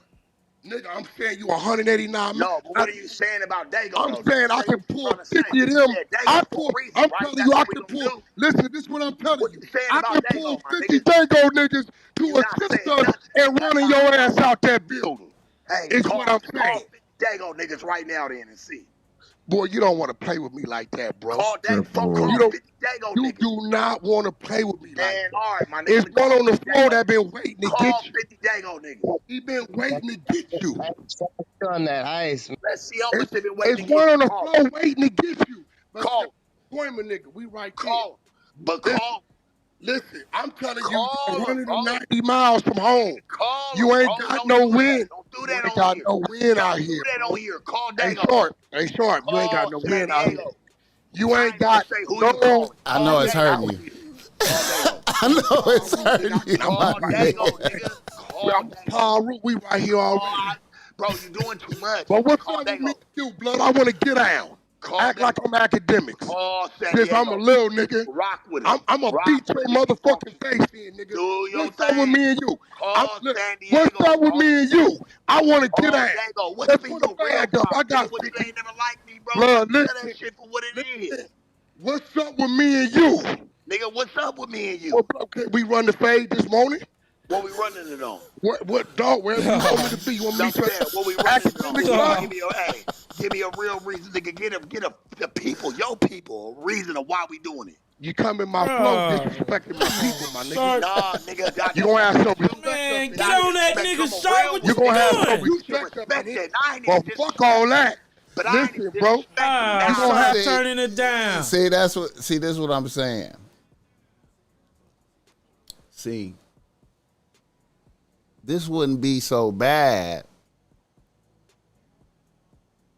if I didn't hear how he treated Kelpie. You feel me? Like, yeah. You remember how he treated? See, the only thing about it is he you know, Sharp put out that tough energy. Yeah. So when you put out that tough energy, now that's what you got to stand on, and that's what you got to be about. Y'all already know niggas don't be liking the shit that Wack be doing. Right. You know what I mean? Right. I don't like that he always arguing and always in somebody's business, and you know what I'm saying? You know that shit don't give the P a good name when you always talk about gay people and your son gay. Right. And you always talking about snitches, but you fuck with a snitch. Right. You feel what I'm saying? Right. But right is right and wrong is wrong. Sharp put out tough energy, so you have to stand on that. You can't be more mad about a nigga mentioning Dago than mad about a nigga mentioning the fade. You feel what I'm saying? If a nigga, if you tough and that's the energy you putting out, when a nigga mention a fade, you gotta stand on that. That's what you know what I mean? That's the energy you done put out there. So you know what I mean? When a nigga mention anything about a fade, your response, your rebuttal is supposed to be where and what time. Where at. That's what you gotta stand on now. You can't act like a pimp and, you know, getting at me like this, getting at the pimp. Like, you can't do that now after you done marked out Kelpie and put all that energy out. You have to stand on that. Nigga don't be feeling Wack. There's a lot of shit Wack do. But right is right, wrong is wrong. And you have to stand on that fade, homie. He stepped. See, to me, that was the flaw. I like, you know, it's things about Sharp that I like. You know what I'm saying? But when he did that to Kelpie, like, a lot of niggas, see, no matter what, I feel like he went above and beyond. He went above and beyond to embarrass him. Yeah. For Adam. Yeah. For Adam. Yeah. You know what I'm saying? That brought big ratings. That brought, you know, that led to the Almighty beating the shit out of him. Yeah. All that shit was a side effect of that episode that he did, and that was unnecessary, I thought. What's that you smoking? A Black and Mild? Yeah, I smoke Black and Milds every now and then. Okay. I'm out here doing, you know, I gotta have a tobacco. Yeah, Sharp, you gotta stand on that, dog. You put that energy out. Now, if you didn't put that energy out with the Kelpie nigga or some shit like that, then a nigga can't expect you to be on some tough shit. Really, you just a pimp out, whatever. You know what I mean? But you put tough energy out, so it's now you gotta keep that energy going. You know what I mean? You gotta keep that up. Now, That's why it's always good to just be yourself. Don't even be on no tough shit. Be the pimpin' if that's what you are. Be the ism if that's what you are. Now, I didn't catch that I have AD slap the shit out of you. I didn't catch that before. Yeah, he done put AD up in it. Put AD. Now I gotta hear what AD say to that, right? Yeah, there. that's kind of fucked up. Putting AD all up in his drama and I all have that AD shit. slap the shit. Yeah, and that like, kind of makes it kind of look like if you sending AD on the Mister. Yeah, I think I have AD. You know that's come on. Why you doing that, man? Why you doing that, man? Oh, you creating turmoil in that nigga working environment. You know what I mean? Yeah. Like, so, you know, man. Come on, Wack. That should be a lot of drama with Wack, man. A lot of drama. You know what I mean? I know that shit just fuck with you. I know that shit. A lot of drama I coming know with that that nigga, dog. Yeah, man. A lot of drama. And that's surprising, a person of his age, to be in that much drama. You know what I mean? Around that time in your life, supposed to be, because I'm at the time of my life. Right. Where your peace is everything. Right. You know what I mean? With a bitch, with whatever, whoever. Nigga, my peace is number one. But see, that's that. Once again, how a nigga can determine who the actual real niggas is. Yeah. You feel me? Yeah. When you put in the extras, that's always to me a sign of the faulty shit. Now, see, Wack 100 got enough bread to move around and stay out the way a certain kind of way and avoid a lot of shit. He got a certain amount of seasoning, and I think he putting the theatrics with it. I also think he kind of caping for academics a little bit right there to maintain his relationship with him, with academics. Yeah. Because he see academics as like a power type of motherfucker, no matter what. You know what I'm saying? Yeah. Yeah. Even though academics is kind of coming after Blueface a little bit right now. You feel me? Yeah. But still, you know what I mean? Yeah, life will show you that the motherfuckers who quiet is the motherfuckers you really gotta watch. You gotta be aware and be taken serious in the motherfucker. Yeah, you the people me? that ain't doing the most and all that shit. The motherfuckers who be doing the most be the people that be selling the wolf tickets. Right. That's just like the county jail. It be the niggas that walk in there regular will beat your ass. But see, once again, I'm gonna take it back to Sharp too. When I seen Sharp going big on Kelpie like that, to me he rolled the dice. Definitely. He rolled the dice like this nigga ain't the type of nigga that's gonna get up and say, okay, I need to fade right now. Cause I was like, if Kelpie would have got up right then and been like, oh, I need to fade right now then with y'all niggas. Right. And even if they would have beat his ass, it still would have been a win for Kelpie. Yeah. Even if he was fake pimping or whatever, if he would have been like, oh, nigga, y'all ain't gonna disrespect me like this up in this motherfucker. He would have stood up. If he would have stood up and been like, oh, hell no, nigga, I didn't come here for that. Right. You know what I'm saying? I came here to talk about my bitches and all this shit. And now y'all niggas want to be calling me bitches and all this old shit and screaming on me and shit. This wasn't even your energy before we even had the dialogue. Yeah. And then when I seen ODM had talked to him before, I thought ODM was going to put that kind of battery in his back. But he didn't, he just ain't that type of dude. You feel me? Yeah. But if he would have, man.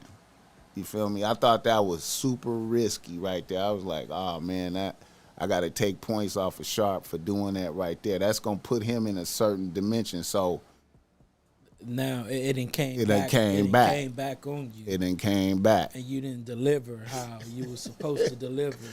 Even though Wack 100, like, you know what I'm saying? Wack 100 would have had that same speech with certain niggas, niggas would have been like, nigga, here's the address, nigga. Yeah. I'm here now, nigga. Let's go now then. Okay, good. Let's go ahead and get it out the way. Yeah. And then, you know, but see, Wack smart enough to pick and choose who to do that to. Facts. You know what I'm saying? Facts. Yeah, so. Facts. Yeah, man. Shout out to the chat, though. You know what I'm saying? It ain't like I'm caping for sharp, you know. Nigga just keeping it trill. Nigga just keeping it You know, trill. yeah, keeping man. it trill, dog. Nigga keeping it trill. Bori was shouting out your footwear, too, man, in there. Bori was giving you some love for the footwear. Oh, appreciate you, Bori. I appreciate you, Bori. Oh, shit.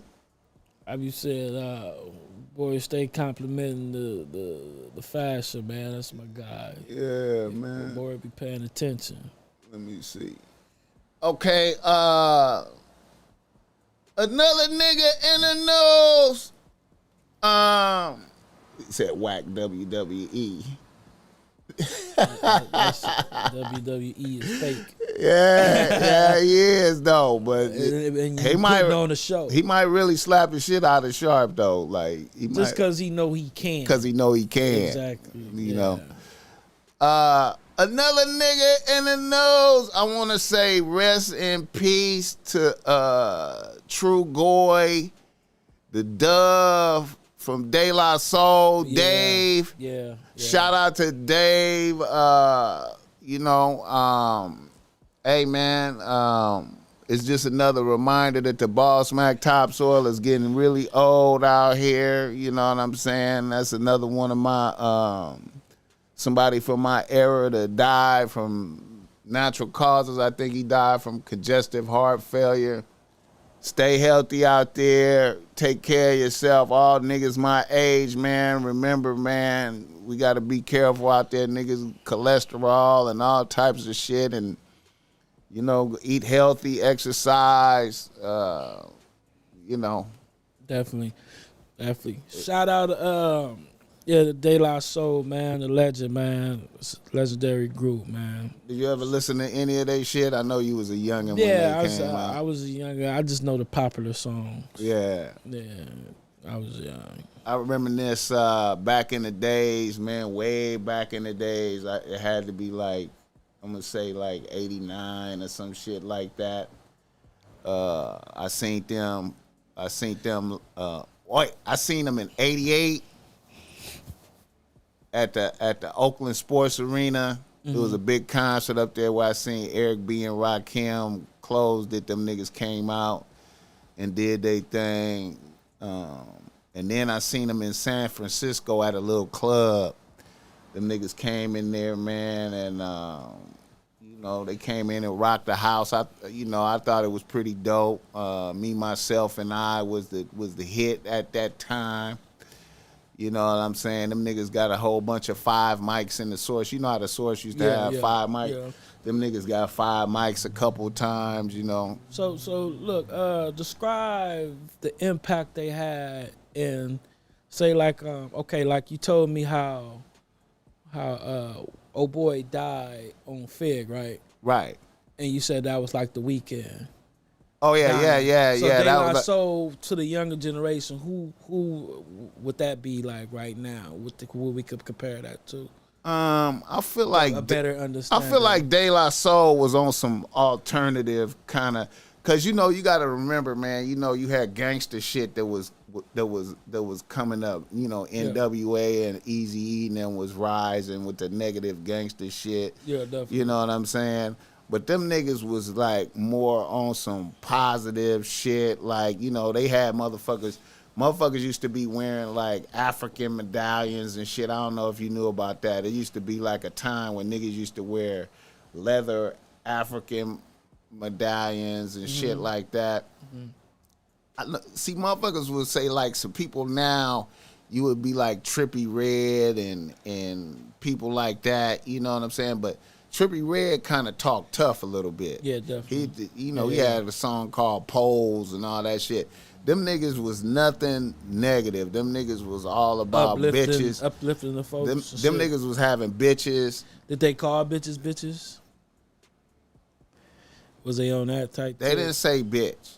They used to be on some African Queen type shit, kind of like a little bit, you know.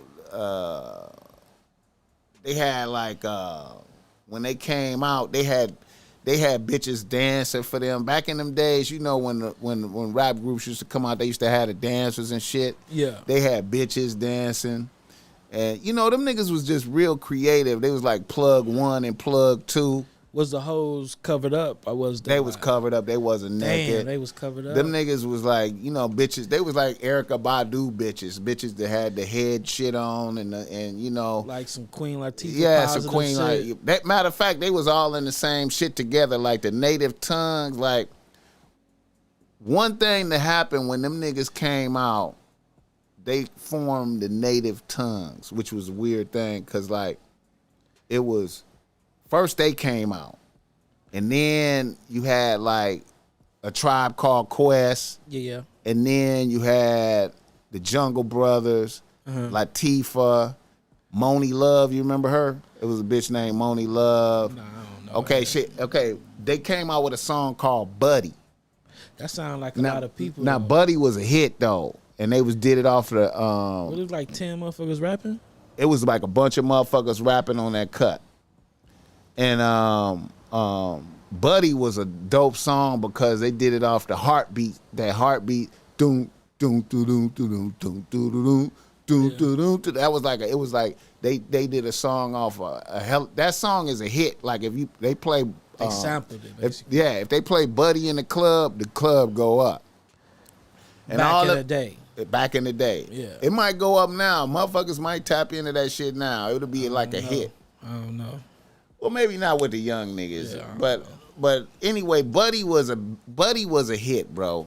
Q-Tip was like that song introduced Q-Tip, kind of came out on that song.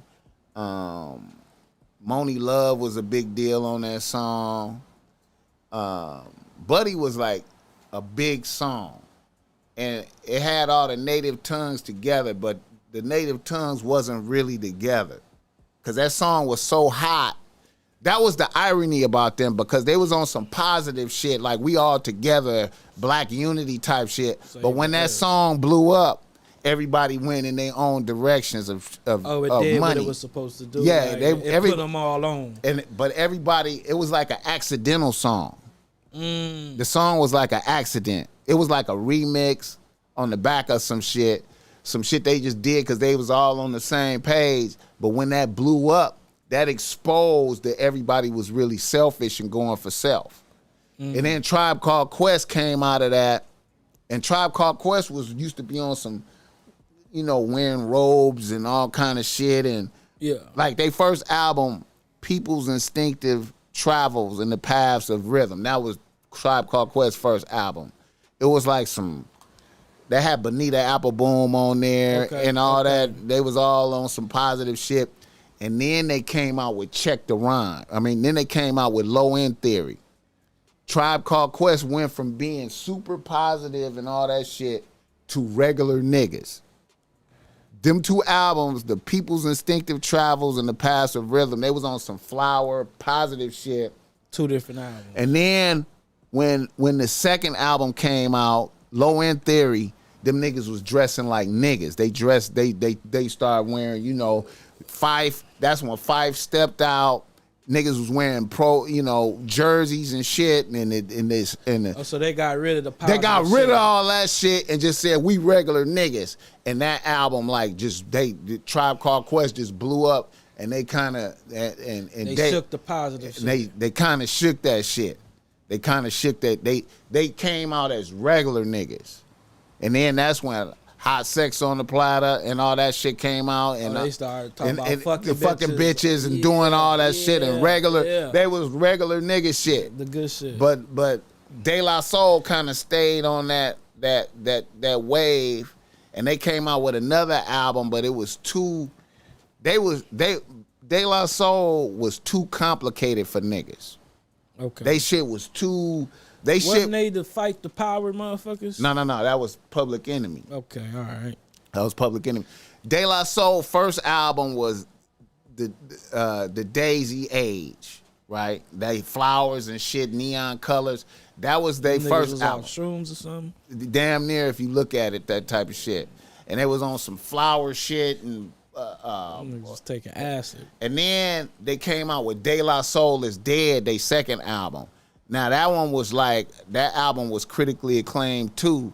But like I said, they was making songs so complicated that they was going over niggas' hit. That's why I was telling you about certain niggas can make songs so complicated that niggas ain't got time to digest that shit. Niggas ain't got time to try to figure out what the fuck you talking about and all this complicated metaphorical shit. When other niggas is getting right to it, nigga, I'm finna blow this nigga head off, you know, Ice Cube and all them niggas, everything. And he gonna die and I'm gonna show up to the funeral.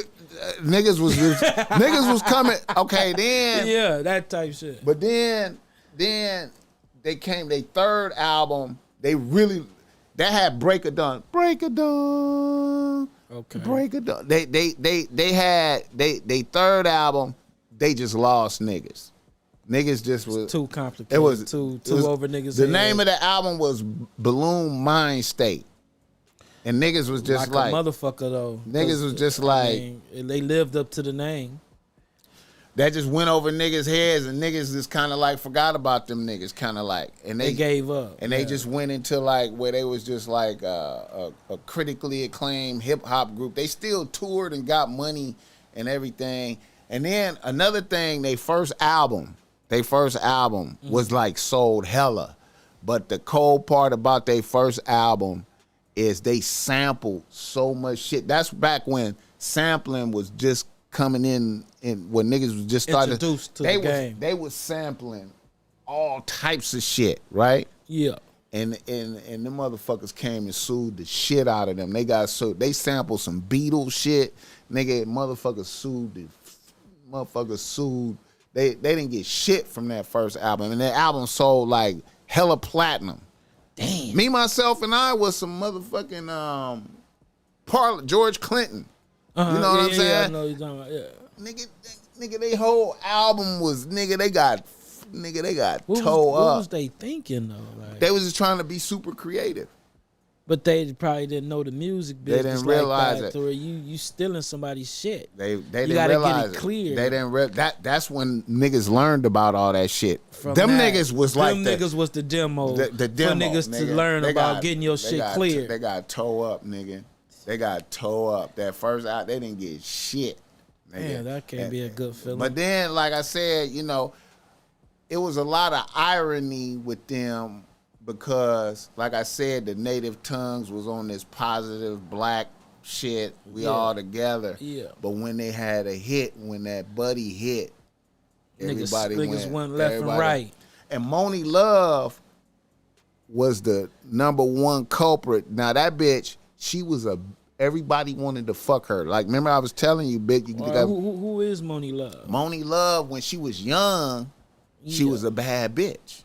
Okay. She was a bad bitch. What was her position in life? She was a rapper, bitch. Oh, she was a rapper. That's what I'm saying. She was on Buddy. Oh. If you go and look on YouTube after this and and see, she was a bad bitch when she first came out. Soon as Buddy hit, her nigga immediately got her pregnant. She ran away from the native. She ran away from the native tongue. She didn't fuck with none of them. Got caught all up in became a statistic. Immediately. She had a hit record called Moni in the Middle. See, somebody just posted that, Moni in the Middle. But she was pregnant when she was doing that. So it was a wrap for her quick. Then after she had the baby, she just got fat and it was a wrap for her.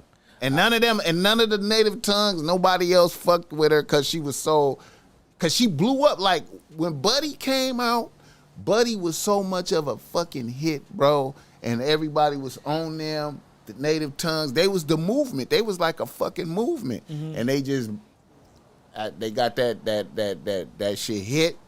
Everybody went in their separate directions. I like how the chat is a mixture between old niggas and young niggas. Yeah. Yeah, I mean, I can appreciate that. Yeah, man, that shit. It was. She was from England. She was from England. Yeah, she could rap too. She was dope. They know what the fuck you talking Hey about. man, listen, man. I'm trying to tell you. That. I'm trying to tell you, man. This young niggas, this is a good show. It was a big deal. Don't y'all love the BossMack podcast? You know what I mean? It was a big deal, man. Now she's straight up fat, bro. If you see her, you won't see none of that. That's the crazy part. When I was in middle school and high school, you know, my uncles and shit used to be telling me like, you know, all them thick bitches. You know, when y'all grow up, they gonna be fat bitches. And I used to be looking like, man, this nigga crazy. Yeah. And it turned out to be true. Hey, man. Some of them thick bitches, you know what I mean? All them bitches that had body back in school, them bitches is fat. Hey, man. With you know, with a lot of kids. And ain't nothing wrong with being blessed with kids. Wow. But he was right. Wow. Them bitches, and they got fat before they had kids too. So yeah, man. A lot of bitches never lost that pregnant weight too. You know, life is hard. You know, life will get you, and then it's just like if you don't know how to swing and duck, you know, life will just carry you on to some brazy shit. You know what I mean? It's inevitable. But yeah. Yeah, man. It was that was a hell of a thing. Even all them niggas, man, it just all came down to money. All them niggas got broken up by money. Like even Tribe Called Quest in the end, you know. It was just a trip. I remember that nigga. Oh yeah, and that nigga. Remember I was telling you MF Doom was I had him as the #1 rapper. Yeah, that motherfucker. He kind of came out of that native tongue shit too, but he recognized what reality was, and he got into his own lane as a solo artist. As a solo motherfucker. So did he stay on some positive shit, or did he become a real rapper? No. He turned into like he gangster shit. It was a mixture of it was like a regular nigga shit. I mean, MF Doom, nigga, listen, man. I'm trying to tell you, man.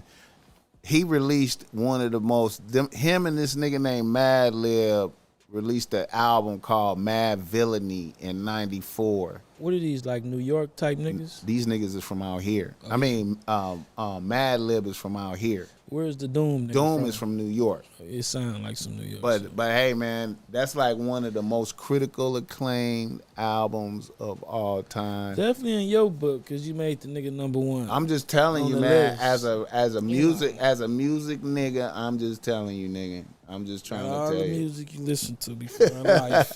I'm just telling you, man. I mean, gotta be something. I mean, I'm telling you, man. See, the reason why I give Doom, never stop fucking with him. The reason why I give Doom a lot of credit is because most rappers are constrained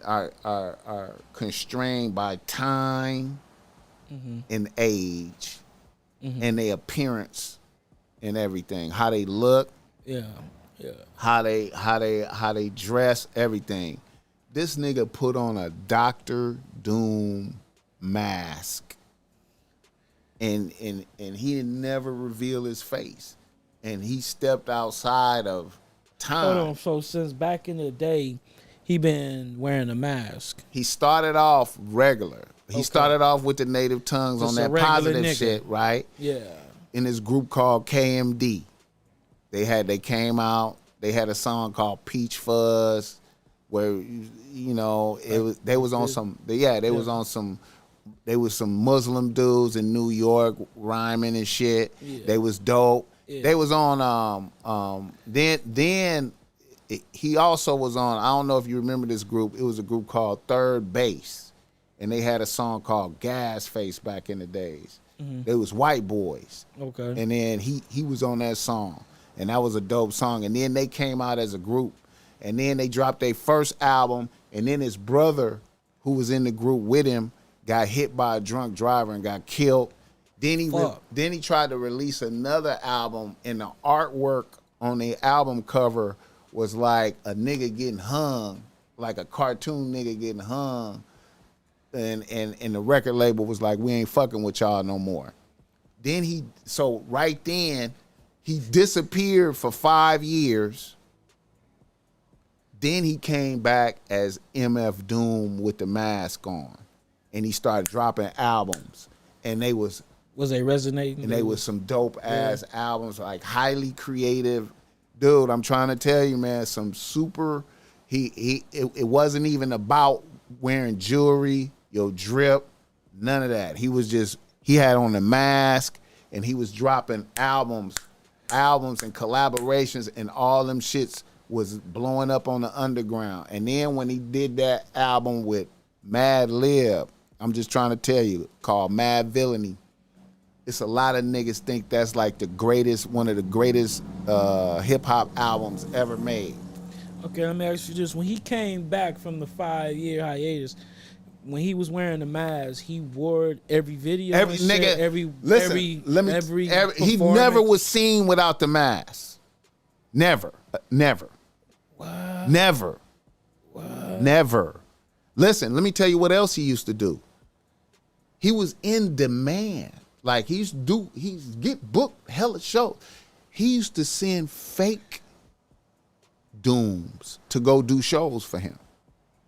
So it'd be a nigga with the mask on, and it's not even him up on stage rhyming, doing shows.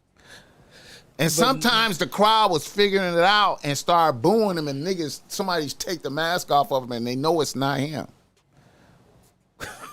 He was doing shit like that. Then money was so then he was doing shit like this. Like he'd be doing a show, like he would do a show, right? Like Danger Mouse. You ever heard of him, Danger Mouse? Nah. Okay, it's a popping producer called Danger Mouse, right? Okay. Danger Mouse went to go meet him to do a collaboration, right? So he went to his show to go meet him, right? He went to the show and he was at the bar talking to a nigga, right? About, I'm up here to meet Doom. Yeah, I'm a producer. I'm trying to link up with him. And he had a full conversation. Like, for real. Yeah, okay, yeah, man. Yeah, that's what's up. Okay, yeah. Then he said the show started and Doom came out and rocked the house. And then he said he went backstage to go meet Doom. And Doom took off the mask, and it was the nigga he was talking to at the bar. What? He used to do shit like that. he used to do shit like that. I knew you were about to say that. He never, ever appeared without the mask on. He never took pictures. He did interviews with the mask on. You would just be blessed backstage. If you got to see him, if you got to see him without the mask on, you was lucky. Blessed. You was lucky. Right. You was lucky. Right. And you knew it was him because you knew he was from that group KMD, so you know it was him. Only certain people would know that was certain him. people. I'm you trying to tell you. Put up on game to and know then, it's and then a nigga lived his whole life, and then he died. Right? Oh, the nigga dead. He dead. He's dead now. But look, when he died, his wife didn't even inform the public until like 2 or 3 months later. And you don't get to know where he buried at. You don't get to know none of that. It's just kept as a family secret. And they got hella music on deck for them to release in the future. On deck. How long ago he died? Probably like during the pandemic. He died during the pandemic. Like 2 years ago. Like 2 years ago. Like in 2020 he died, I think. Or 2019 or some shit like that. Yeah. I'm trying to tell you, bro, like man, this nigga is, listen. I'm trying to tell you, man, as a music motherfucker. As a music connoisseur. All right. And see, you gonna make me start doing my homework on him. I'm just saying, man. I'm just saying, man. Go listen. He is, listen, like his motherfucking artists, his motherfuckers. He got hell of merch, hell of. So look, he's dead, right? He's dead. But since she did that months after, there's no way of telling if he's really dead. Well, his wife and all of them, he have a wife. Yeah, he has a wife. They said it. Yeah, but they ain't giving up where it's buried at. Or none nothing. of that. So they can keep some shit going if they, he's dead. They ain't even tell you how he died. None of that. None of that. For just how it ain't a lot of information on it, they can, It can be some Pac type shit if they want. Hey man, and that nigga was hard as far as his live show. No lip syncing, none of that. So that's dope. how they knew it wasn't him when the Right, other motherfucker was right. performing. Motherfuckers would get up there lip syncing over That's not him. That's not him. And fans was anticipating that he might do that, so you never know if he really doing that or not. That's probably why Jay-Z don't lip sync. Hey man, listen man. Put it like this: Jay-Z and all them motherfuckers highly respect. Yeah. Other rappers highly respect that nigga right there, man. Dude, I'm trying to tell you, man. That would make sense. Yeah. That would make sense. All right, let me keep it going, man. I led off from the native tongue shit all into that. De La Soul had a song with him too, like a popping song with him too. Oh, was that right? Yeah. What y'all doing over there in the chat? Yeah, you see. He got an album with Ghostface. That ain't been dropped. Look at that. Yeah. It's hella shit, bro. Like, if you go to his Spotify, nigga, you gonna see numbers, Boogaloo. When you go to his Spotify. When you go to his Spotify, Somebody man. say, I ain't know BossMack was up on doing like that. Man, BossMack be up on a lot of shit, man. Yeah, nigga, I'm trying to tell you, man. That's why I said he was like hey, man. That's why I put him at number one, man, because he could drop an album. Put it like this, motherfuckers like Tyler, the Creator, and all them motherfuckers, Yeah. they worship that nigga. Okay. You feel me? Okay. They highly respect that nigga. Like, I might go look some shit I bet up. you K-Dot highly respect that nigga. Like, man. If I wanted to look up an album, it would be my first experience of the nigga. I'm told you, nigga, Mad Villainy. Which one? Mad Villain. Mad Villain is the collaboration that he got with. If you go to his Spotify and you look at the top songs, you're gonna see songs from Mad Villainy. What's the top shit? It's one called Figaro. It's just, dude, I'm telling you, man. Mad Villain is the collaboration he did with Madlib. It's a producer out here.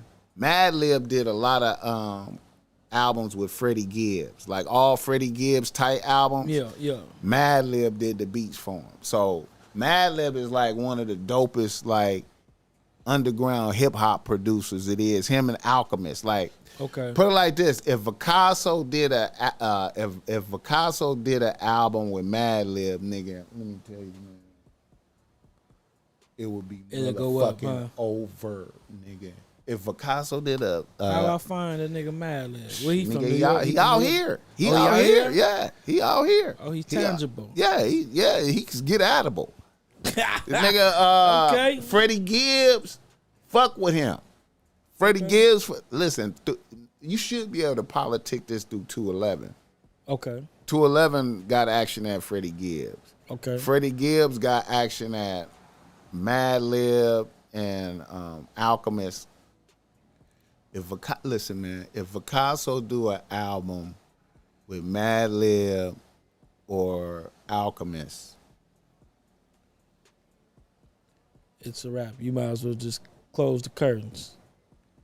Y'all make sure y'all look up Picasso I too, don't man. give a fuck, bro. Let me tell you, Look man, up I don't give a Picasso, fuck. man. Picasso will tell you this. With a V. If Picasso. If look at that. Look at what somebody wrote in there. And Picasso will go, listen, bro. If listen to me, my nigga. If Picasso did an album with Madlib, They say Larry June about to drop with Alchemist. yeah, Oh, is that the shit with Larry June and Jay Worthy? it might be. It might be. Because I just seen the video with Jay Worthy and Larry June. Man, if that y'all could get, man, listen, man. Produce no more Talking about parties. you talking about some A&R shit. Kanye West, Pablo. Listen, man. And Kendrick. Okay. Oh, hell yeah. If you talking about some A&R shit, that would be. Listen, let me tell you something, Boogaloo. That would be one of your greatest politic moves if you could get one of them niggas to do Picasso album. That's why I was telling Worthy, like, hey man, I want to hear a collab project with you and Picasso, and y'all need to get Alchemist to do the beats. If you get Alchemist or Madlib, Rocket shit. bro, man.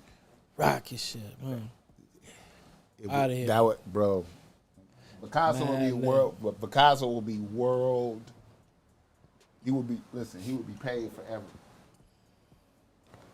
That shit would be a classic. I gotta get it done. That shit would be a classic. I gotta get it done, homie. He would be paid forever, man. I gotta get it done. Y'all heard it first right here, right? It's on Wax. I gotta get it done. Yep, see, he said Madlib produced some shit with Kendrick. He did some shit on Kanye's Pablo album. Yeah. With him and Kendrick, yeah. Yeah. Madlib is so dope that he don't even come outside or nothing like that. He just make beats continuously. Just eating off that, just making beats. I'm just, bro, like sitting back working. He rap too, but it's, bro. The beat is where it's at though with him, bro.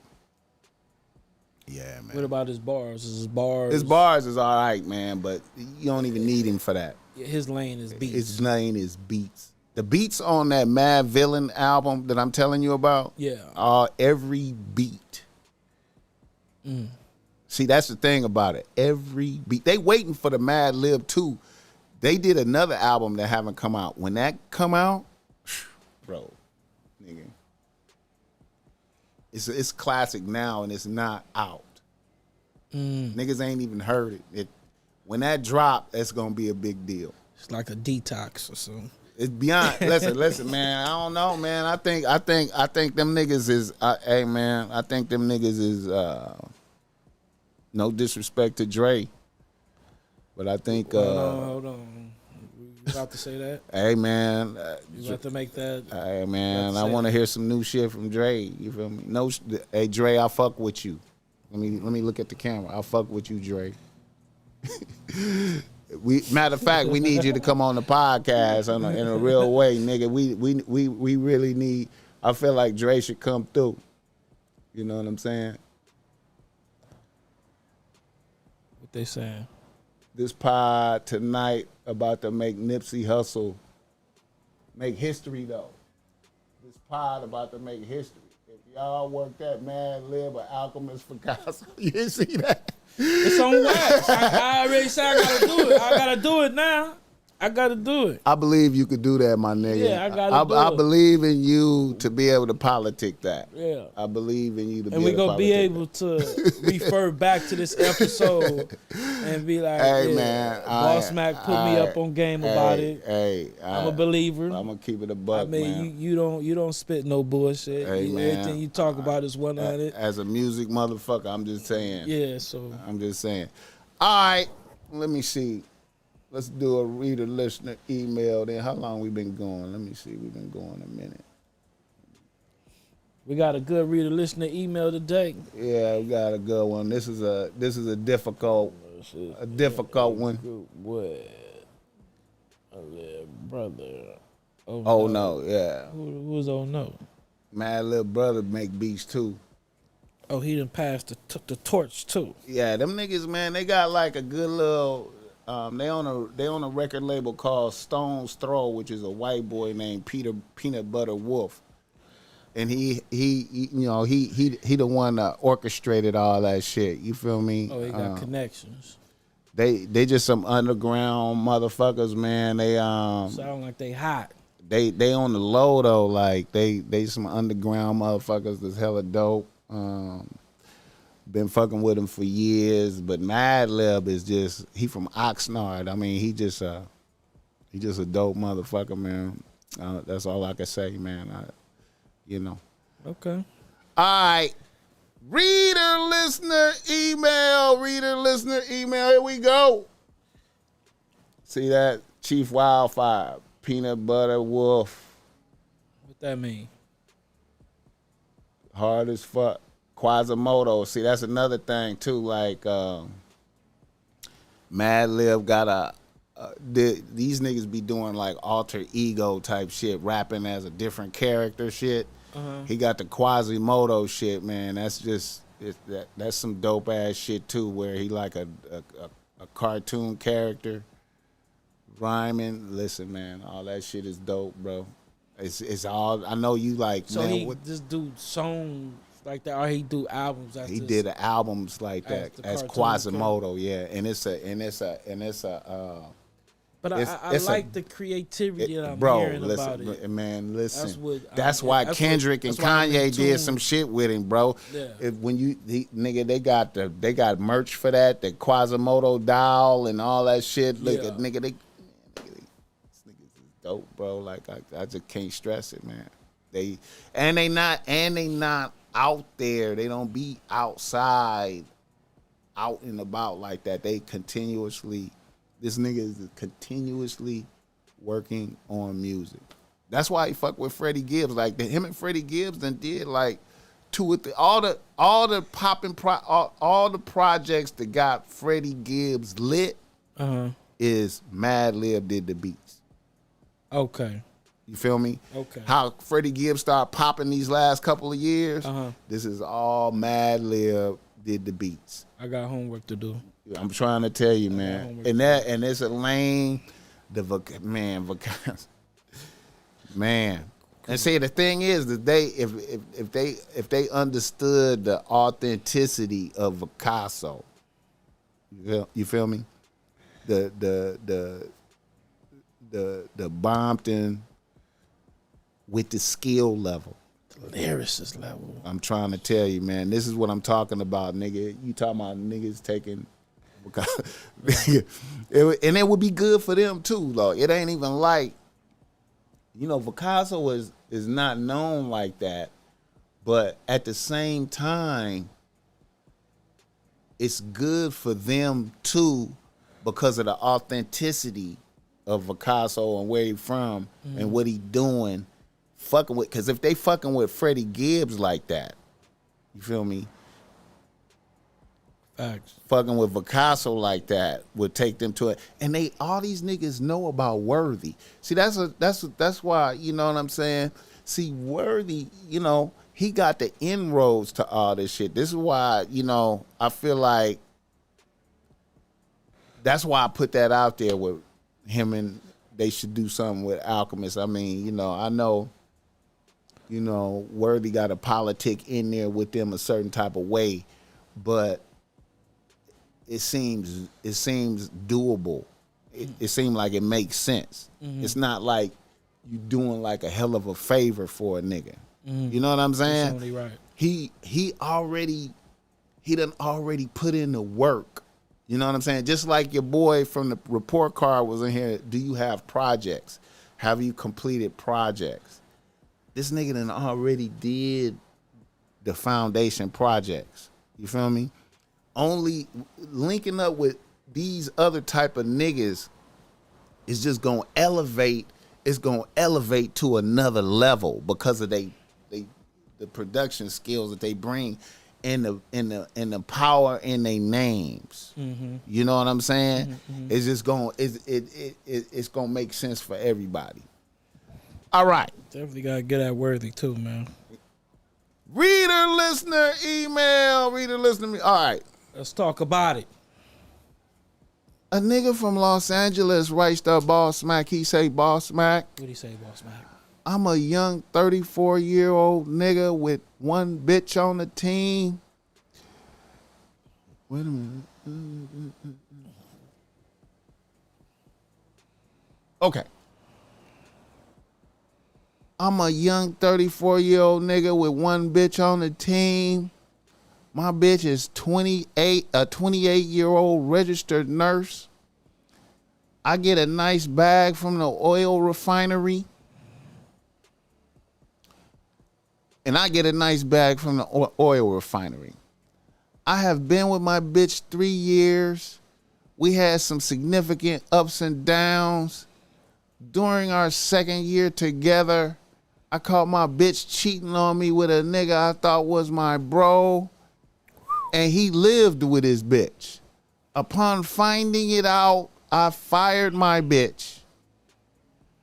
About 4 months later, my bitch informed me she was pregnant. I thought it was the nigga she cheated on me with's baby. But after the baby was born in a DNA test, it was mine. Then she campaigned hard for her position back. We tried to work it out. But her cheating on me with my bro kind of stayed in the back of my mind. Also, her sex drive disappeared. And now I'm just living with a bitch doing all the hard relationship shit with virtually no pussy. Another issue I have with my bitch is she regularly changes her friend group and she is a follower bitch. About a month ago, she had a new group of friends over for a sleepover of sorts. She showed the group of bitches our entire house, which included my man cave in the back where I am most of the time. That night, I fell asleep in my man cave. One of her friends, a little badass half Asian bitch, made her way into my man cave and started talking to me about how she couldn't sleep.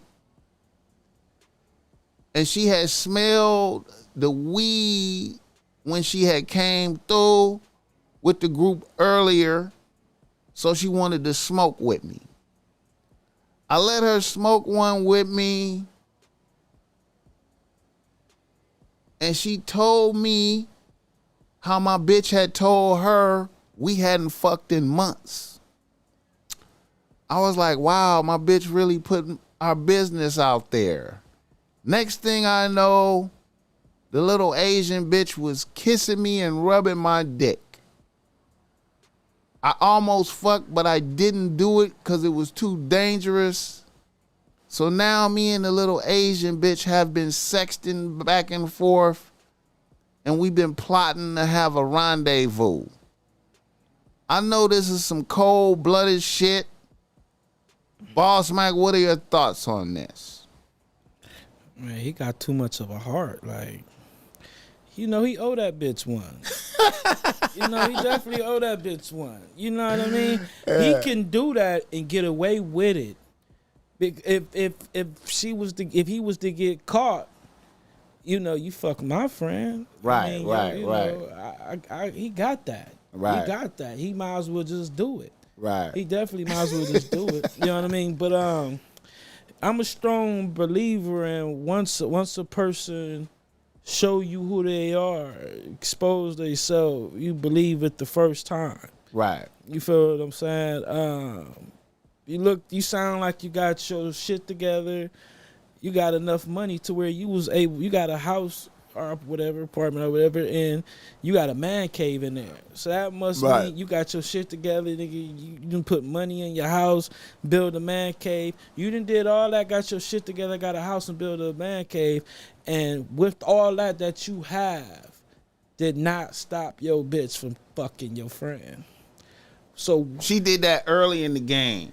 She did that early in the game. Bro, he had. Then she got pregnant. He still had the good job. Right. When most well, of these, he worked at the oil refinery, job. and see, a bitch is a nurse, so she probably looked down on the oil refinery shit. Okay, if she looked down on the oil, it ain't nothing that you can do then. I mean, if you got this, what I'm saying is you got a good job, you a good nigga. Right. You feel what I'm saying? If you already done been that and that wasn't good enough for her to be faithful to you, ain't nothing else you can do to be faithful. You ain't elevated in the job. You still at a job lower than her. Bro, she if she did it once, she'll do it again. Yeah. I wouldn't trust the bitch. Right. Especially, you know, she ain't just go fuck a work buddy, a workout a nigga that been staring at her ass or something. She fucked your friend, so the disrespect. Yeah. You feel what I'm saying? Oh, a bitch one. Bro, the disrespect. That's next level disrespect right there. That's fuck you disrespect right there, bro. My friend and how she feel about you ain't changed. Right. You feel what I'm saying? Of course she fought for her spot back because, I mean, you know, shit, niggas ain't shit. And, you know, she probably feel like you a good nigga and all that shit.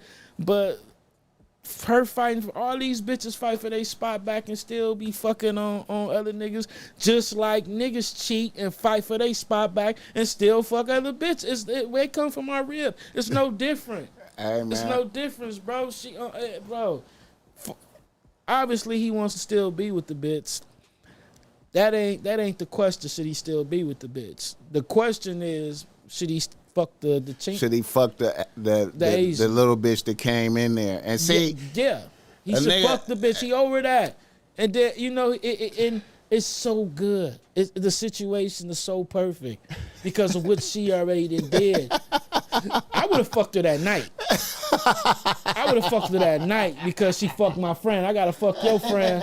If you walk in here and you mad, you fuck my friend. You gotta give me that. You gotta forgive me. You can't be a hypocrite and not forgive me and I forgave you. Like, that's just not how life works. I feel you. So he got that. I mean, and he said she a little bad little Asian bitch. Yeah. And, you know, they pussy creamy. The little Asian bitch is creamy. So I mean, he got too much of a heart because he thinking about it. He should have just did it. Yeah. In my eye, he got that. It's a lot. It's a lot of hard to fuck a bitch at the house like that. You know, the bitch might go crazy. You know what I'm saying? Everybody was asleep.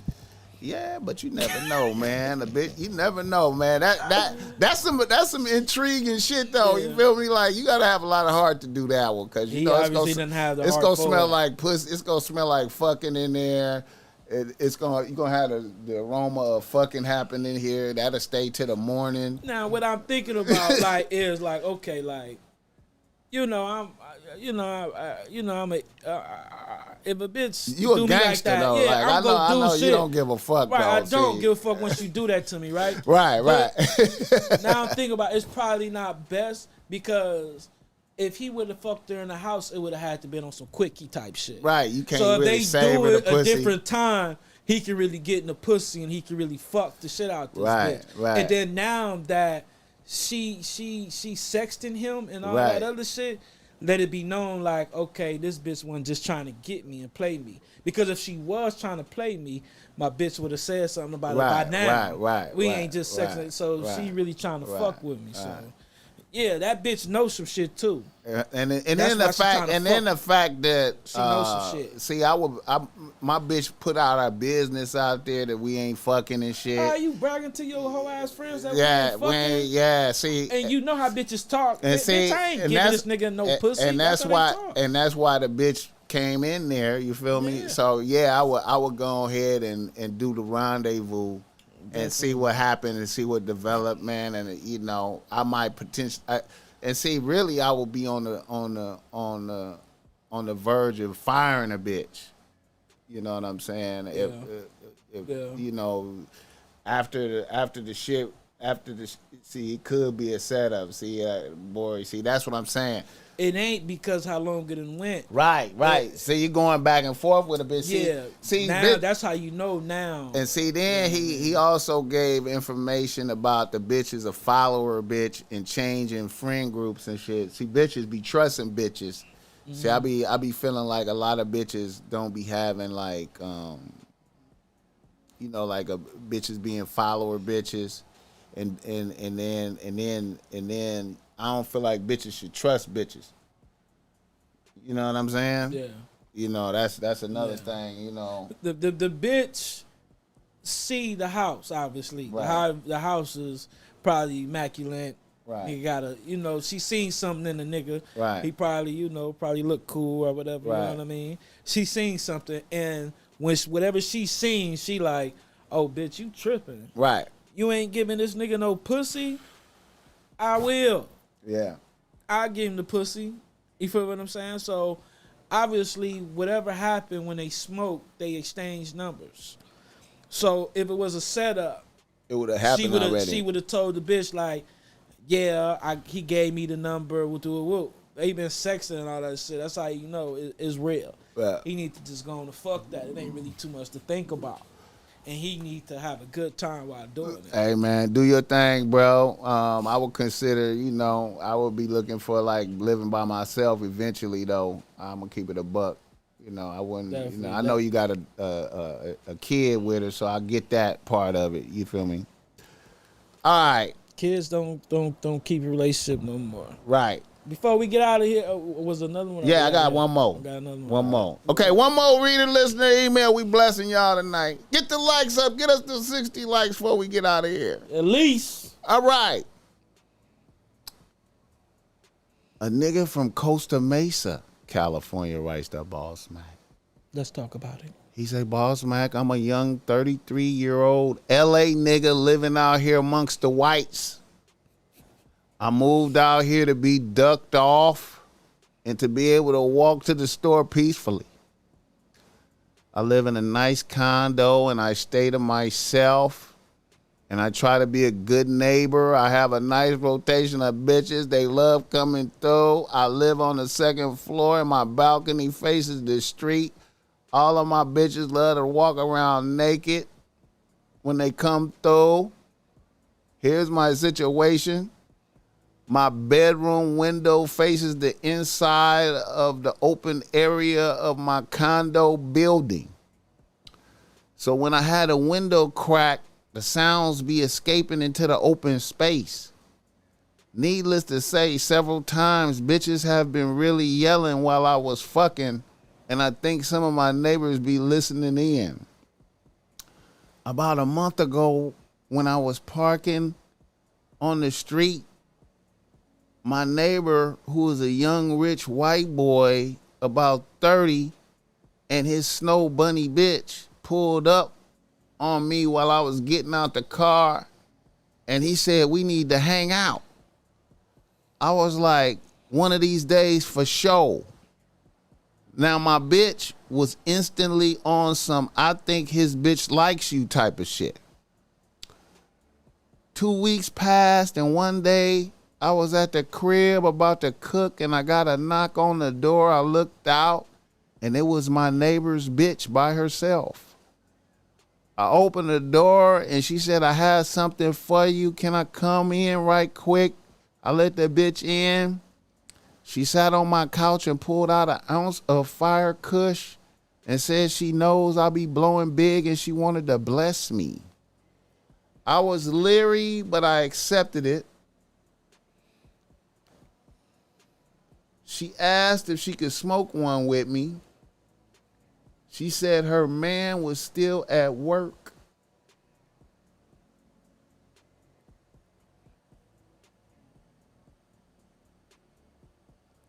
And I said, fuck it, okay.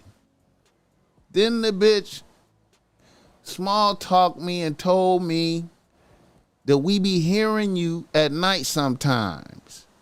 You be making my dude try to compete with you. I was like, okay, I feel you. I told her that shit was not intentional. Then the bitch told me we should hang out. Then she hopped up and left. I could use a white bitch on the team. My neighbor is not my friend. What do you think, BossMack? Yeah, man. I mean, it could probably be a good thing, because she know he fuck other bitches. Right. She got a nigga. Right. When her man is at work, she gonna be coming through getting hit. It could probably be a good thing. Would you take it down? Would you let her be on the team if she wanted to? Hell yeah, definitely. I probably, when she would have said she was there, when she smoked and she came over, I already knew what the sign was. We probably would have got bracken right there. You know what I mean? Because I understand, what she throwing. I understand what she getting at. So it probably would have happened right there, but. It's probably a good thing going on, man, because she can't get mad and jealous because she already got a nigga. She know he be fucking all these other bitches and shit. So she just no. Shit, we don't know what the white boy be doing. No, I'm talking about she knows that he the be black nigga be hitting fucking all these other bitches. Right. So she just really just trying to come and play her get position her issue. and get her little issue. It just depends on how if she fuckable or not. If she bad and he felt like he should bless her with dick here and there, then that's a cool situation for him. I always feel like it's good to have a bad white bitch choose like that. Yeah, because they can benefit you. Like you never know. You never know what they could bring to the table. The only thing I would be concerned about is I wouldn't want to blow up the spot for the white boy though. Right. You know what I'm saying? He already competing with me. You know what I'm saying? I would be cautious to make an enemy in my condos like that. You feel me? But he said he wanted to hang out. You never know what this nigga. You know what I mean? As long as he ain't trying to fuck her together. Right. I feel you. We can fuck her alone and you alone with the bitch, but not together. Right. You know I'm not on no cuckold type of shit, but if the white bitch wanted to benefit me and bless me, like, she done already came through and blessed. Definitely. You know what I'm saying? That was her throwing her shot. You know what I mean? If we could get blessings, you feel me? Beneficial blessings. You know what I'm saying? Because you know what? One thing about white bitches with money and power and shit, you feel me? Yeah. Wanting to play their position like that. Yeah. You never know what you can get, what you could come up with in the future. Yeah. You know what I'm saying? A bitch might really be able to bless you with some shit. You feel me? Yeah. Especially if you don't like need her. Facts. You know what I'm saying? Know that already. You doing your own thing, you blossoming and blooming. You know what I'm saying? And if you keep it to where you don't get in no sucker position with it, you giving this bitch preferential treatment over your other bitches, you going out your way. As long as you keep that where the bitch is coming to you. You feel me? Right, you ain't texting her and you ain't on no thirsty sucker type shit. You don't let it blow your mind. That's a thing too. You can't let that blow your mind. You know what I'm saying? And keep her in her. Cause a lot of niggas get to snow like that, and they'll just put her on a pedestal. You feel me? Yeah, cause the snow is nasty. She you feel me? Nasty shit. I just but keep you can't that. do that. You can't do that though. You got to keep her just as a regular bitch. Yeah. Because that's what she need in her life. She just needs some dick. She want the real nigga experience. The real nigga dick that her man trying to compete with. Right. That's exactly.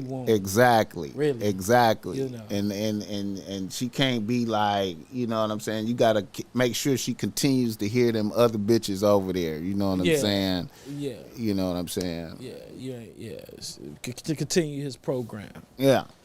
Definitely. All right, Boogaloo, I appreciate the conversation this evening. Yes, sir. I feel like we blessed the people. We definitely did. Before we get out of here, man, make sure y'all go check out that new song by G Perico. Oh, yeah, I heard that. Action. I heard that. By DJ Drama. My boy doing big things with DJ Drama right now. Man, G Perico is really starting to hit his stride on these niggas. Elevating like a motherfucker in his career right now. You feel what I'm saying? That nigga hitting his stride out here. Yeah, he hitting gears on niggas right now. You know what I mean? And he in his bag. Shout out to my boy. Y'all go fuck with that. You know what I mean? Doing shit with DJ Drama is big shit, dog. Blessings. And we are out of here. Impeccable motherfucking game, y'all. You hear me? Yes, sir. Yeah.